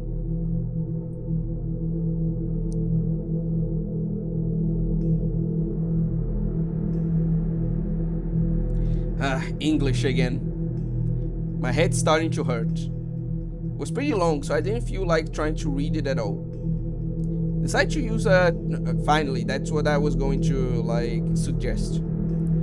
I decided to use translation software on it, even if it meant I might end up with something a little off. The basic idea was something like this. Legal proceedings. Plaintiff NK robbing defendant United States Department of Defense, Central Intelligence Agency. Plaintiff's clients. My thoughts are being scanned by a special device, recorded and sent somewhere via satellite. I am a hostage to the satellites. I am exposed to attack by multiple satellites, night and day. Trafficking, mind reading, observation of my entire body, biofrequency attacks, audio attacks, inducement of physical weakness. Beginning in late December 1990, I have shown artificially created dreams, including audio, visual, and voice content during my sleep. Between the months of February and May 1992, I was a victim of biofrequency attacks, pain, torture, harassment. I recognized that these were attacks upon my person. Beginning in February 1992, I began to record the following in my notes: time, date, contents of particularly painful psychological attacks. These biofrequency attacks were performed upon every part of my body. The pain, torture, and harassment were finely tuned so that they would cause unpleasurable sensations, exhaustion, and pain to parts, and sometimes all of my body. The major parts of my body that were affected are as follows: chest, vision, abdomen, brain, to cause sleep disorders, brain, to cause me to have artificial dreams, mind reading, stealing thoughts, and the government's behind it. Is this serious? Oh, I know this. I saw it in a movie a few years back. That was just fiction, wasn't it? But these court proceedings were real. Just seems like a lunatic wasting the judge's time. Though, given that it's in this game, it probably was actually happening. There were two possibilities: the plaintiff was just crazy, or it was all real. It was hard to tell which was true. Just seeing the patent, it was probably real, but still. But Senna and Ayase weren't crazy, especially Ayase. Down in that tunnel, I'd seen her split in two. Hadn't seen the moment it happened, but when I turned around, Ayase had been there, and in her underwear too. I'd seen her pull the D-sword out from nowhere too. That wasn't a hallucination or a delusion. After seeing that, I couldn't call her crazy. There was also what she said: "This is the delusion you desired." So that strange thing I witnessed happened because I'd seen it in my delusions. It was true that just before it happened, I'd been thinking about Ayase in her underwear. Okay, this is going on for too long. I'm going to have to pull out the censorship, sorry.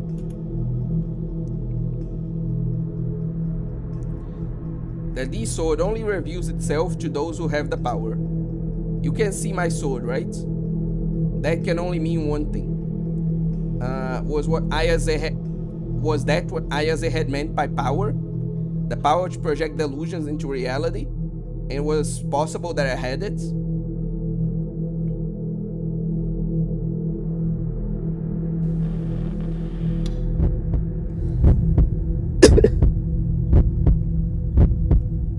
Okay, now we can go back to this.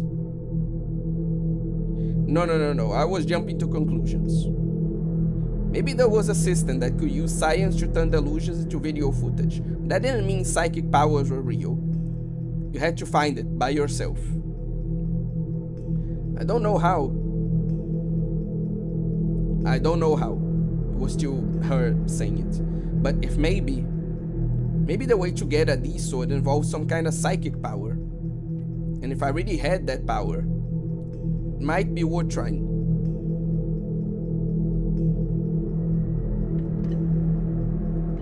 I got up, leaving Remy behind as she stared at the computer screen, murmuring to herself. I went and picked up the toy D sword in the corner of the room. I stood up in the middle of the room and held it out in front of me, in the best approximation of an ESO character that I could do. I closed my eyes. In my mind, I envisioned a sword. Oh, are we going to like trace on? Is that kind of scene? Anyway, you know, there are girls that want half Western and half Asian children in Japan. If only they were honest and just do not want relationship, just want your baby, since they just want smash, so have one. I was shy for a while, but I opened up a little. Was a mystery sexy guy in school for a while. To open up little, but that's when I used to be in school. Okay. USA made sound weapon.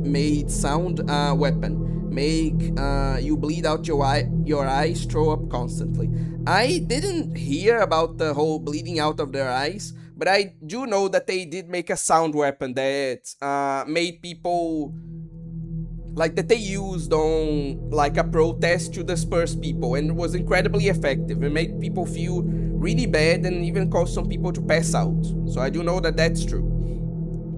Also Russian radiation weapon. Does not kill you fast, but does give you cancer and kill you later.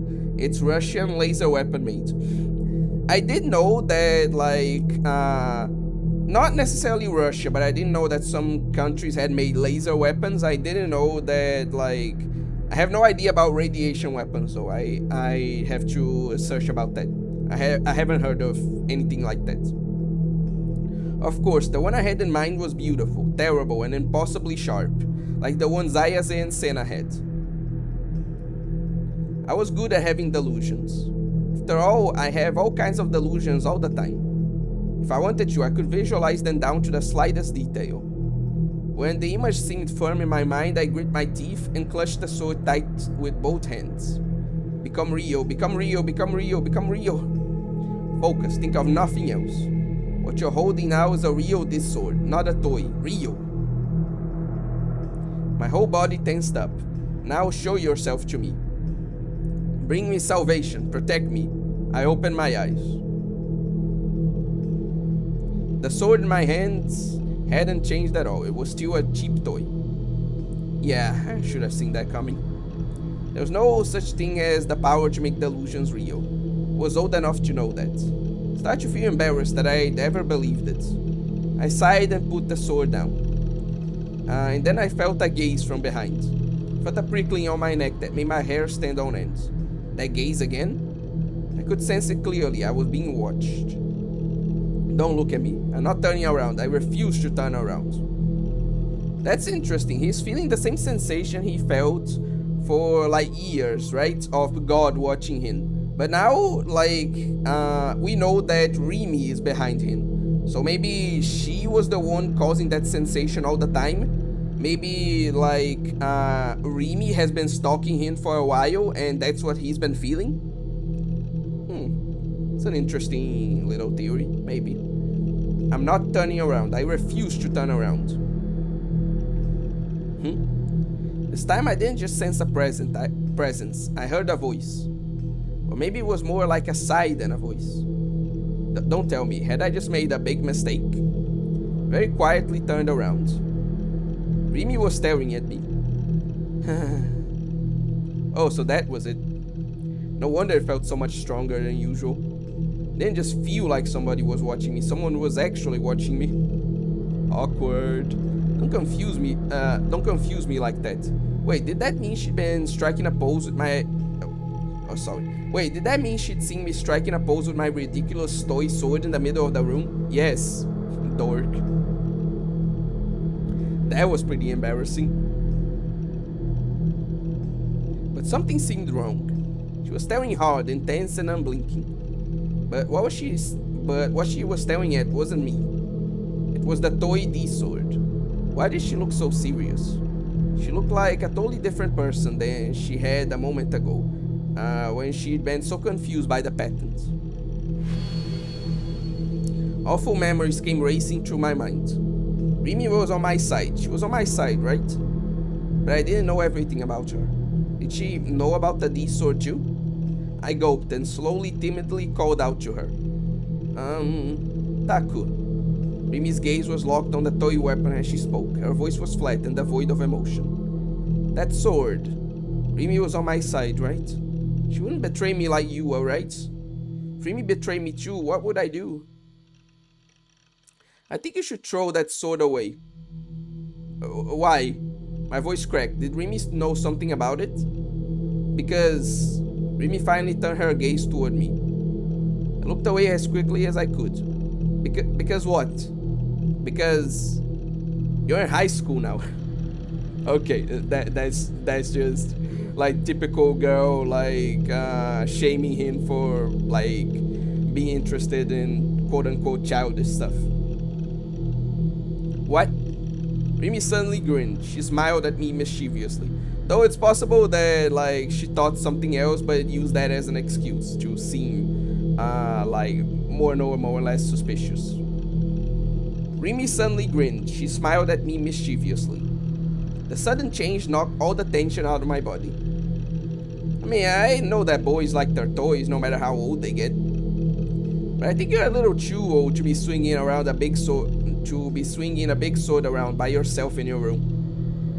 I think the oldest you can be and still do that is elementary school. Oh, but I'm kinda happy that you let me see your private little hobby. It's like you've got a secret that only I know. What? I felt silly for being scared. Where did you even get that thing? It must have been expensive, right? It was 10,000 yen at a store in Shibuya. Huh, 10,000 yen. Not sure if that's expensive or cheap. But I guess they really do sell toys this big, huh? I never seen one so big in real life. Who told you about the place where you could find it? She was really interested in this. Was she interested in swords like these? Maybe she was secretly an otaku herself? Anyway. Yes, I get it, Gummy Gun. Though it's a new type of weapon, I think someone's doing it. Russians used to have prototypes they tested in the USSR days, but now there's fully radiation laser weapons. Well, if it is a recent development, then it makes sense that I didn't know about it. She kinda made fun of me while I was holding it, but maybe she actually wanted one of her own. Wow, that's totally tsundere, lol. I found it myself online. Online, huh? Wow, you can find about anything online, huh? No good at that stuff. I have no idea how to use a computer. So are these swords really popular right now? Huh? Why? I was curious why you decided to buy it. Should I tell her the truth? If she was going to stay with me, she might end up looking for the real this sword with me too. Maybe I should tell her. This one's a fake. But there's a real one too. A real one? Mimi seemed a little confused. I know somebody who has one. 2 people actually, girls at our school. Girls, huh? Would a girl really want to own a toy like this? It's true. And they're not toys. Oh, sorry. The real ones light up. They look really powerful. I'm looking for one. If I can get one, I'll be saved. Saved? Remy looked surprised by what I was saying, but I was totally serious. Having a D-sword would give me a way to fight back against Shogun. So I want you to help me find it, is what I wanted to say. But the thought of her saying no made me so scared that I couldn't ask. That's more understandable, honestly. I threw the fake sword down on the ground and sat on the sofa. Then I sighed and closed my eyes. Maybe Remy would volunteer to help me find it? That make things so much easier. Maybe that was too much to hope for. Oh, definitely, yeah. But Remy had appeared out of nowhere to help me before, when I needed her most. So maybe... Anyway, even if there is a real one, you better not buy it, okay? What you got now is a toy, so it's okay, but real swords are illegal. My hopes were mercilessly dashed. Sob, Remy, I'm disappointed in you. No comment. Well, her reaction was the one most people would have. The only reason I felt differently was because after all the weird things that had happened over the past few weeks, I believe that what Senna and Ayase said. I just have to find the D sword myself. So Taku, I could feel Remy sitting down beside me. These girls who have real swords, who are they? Her voice was coming right next to me. She was sitting right beside me. We were alone in the dark room, just the two of us, and she was sitting right next to me. No comments, just no comment about it at all.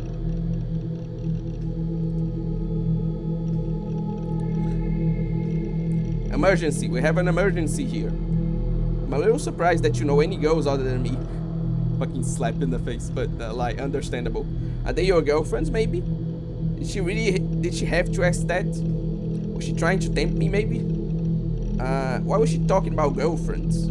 Was she maybe going to tell me she wanted to... Fucking... I swear. She wanted to be my girlfriend? Then there's going to be a romantic mood between us, and then... No, I wasn't ready for that. Taku, snap back to reality.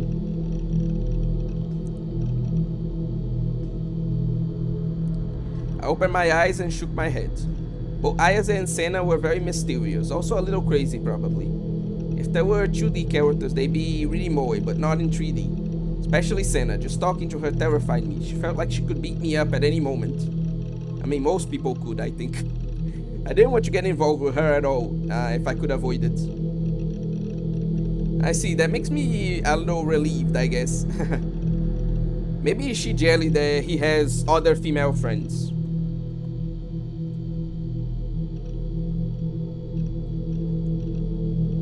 No, you know what? It's probably better if I don't talk about it. Okay? Huh? Damn, 2 delusions back to back. Generally, it takes a while before then. I got what you said, Gamigan, don't worry.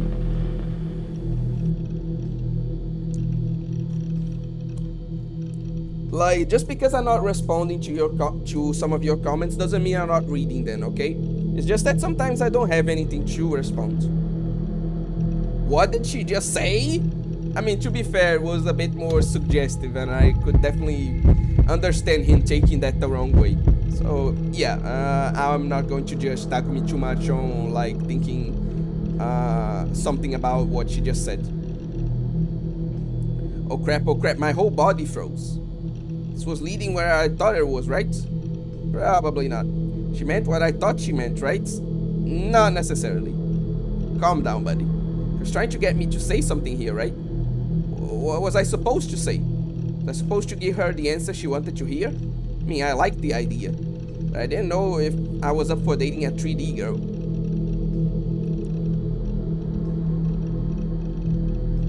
I glanced over at Remy, unsure of what to say. Let me just, before we continue. Oh yeah, we're having delusions, alright? I think this chapter was the one with the most choices out of all of them.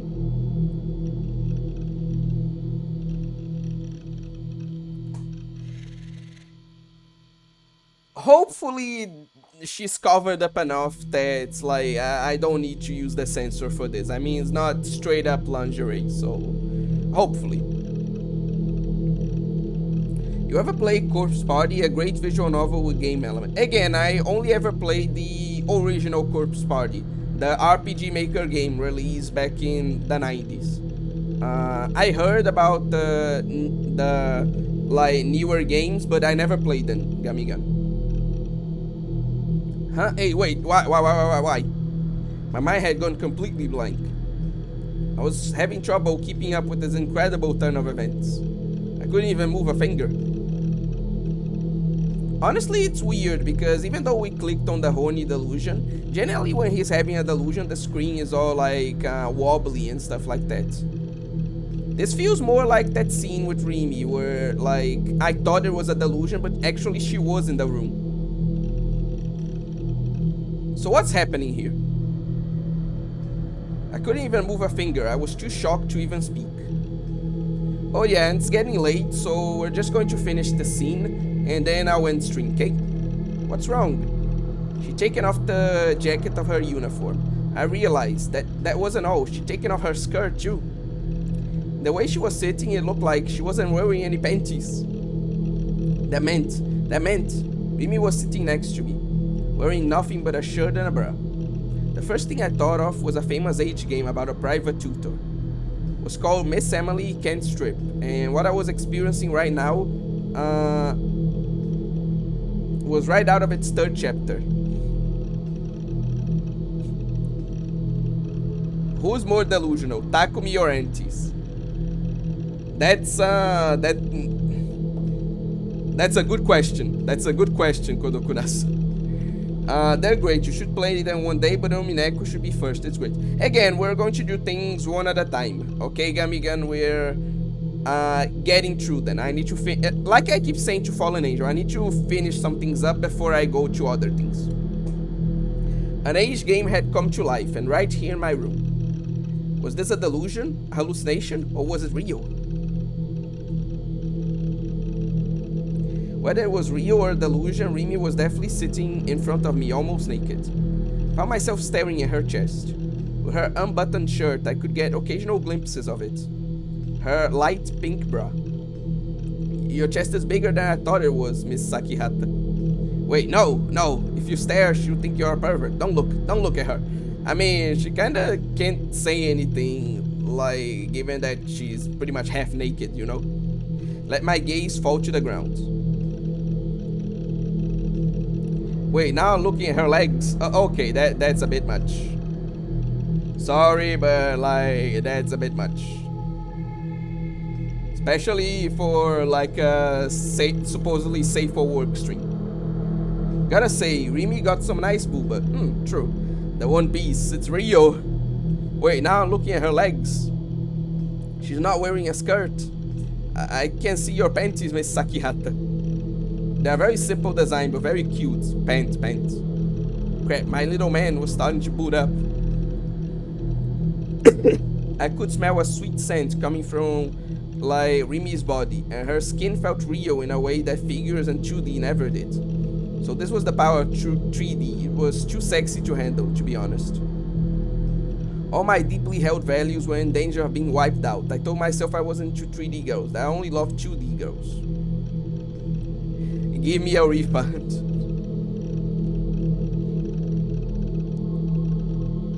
Official, I can't. This is too much. Like, I can't fucking show this on stream, dude. I just can't. But Remy's body had a destructive power about it that threatened to eradicate these beliefs. I could hear her breathing, like she was a little excited. The fine strands of her hair gently waved as she breathed. Her chest moved up and down with each breath. The sexy way she was rubbing her thighs together. Wait, sorry, BRB.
Sorry, it started to rain, so I had to close the windows in my house.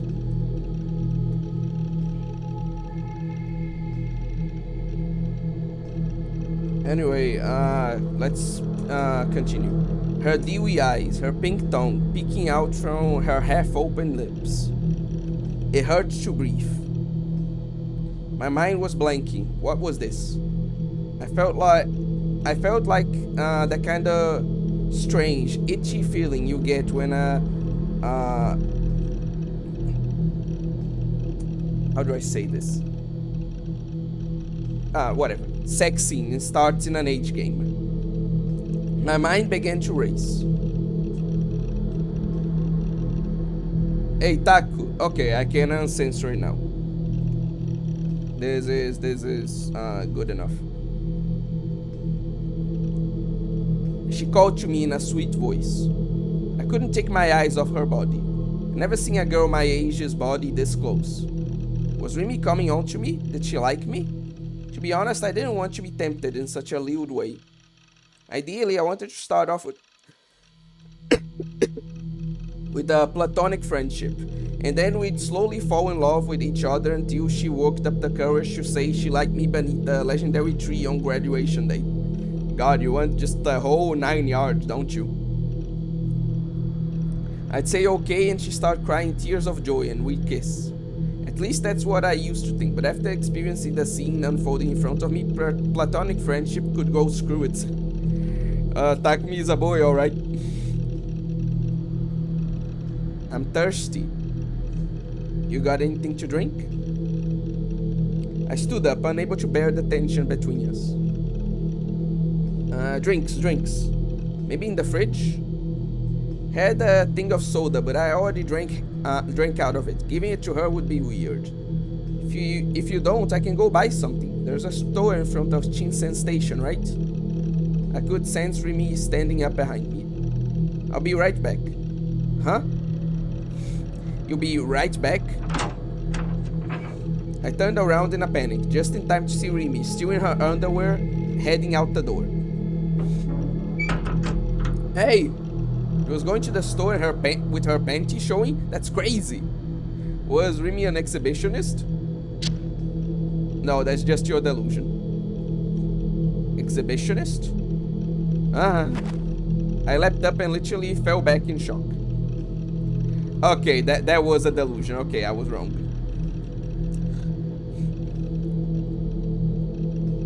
Anyway, let me address the comments. Yeah. That's a good point to end the stream right here. I'm just going to read the comments and then we're going to finish the stream.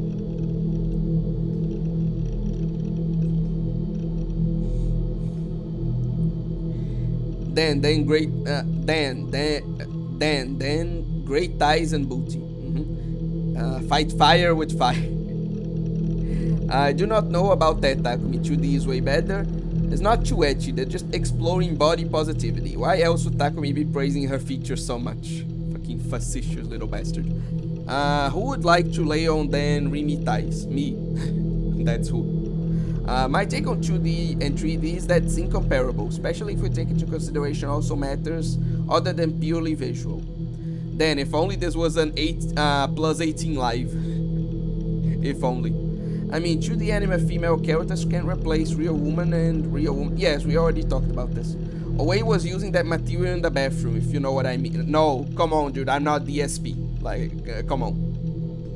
Guys, do you like more small or big lips on real woman? Why do I hear fat? No, you don't. What are the smallest lips classified as big? Yo, I'm asking the real questions out here. I like small on bottom lip and top lip, mid-level, not too big. I don't think he's talking about the lips in the mouth, Gamigan. Or, I don't know, maybe he is and I'm just a pervert here. Could also be the case. But yeah, anyway, we'll be finishing this up for today. The next Chaoshead live is probably going to take a while, to be honest. I think I'm going to go like 2 weeks. No.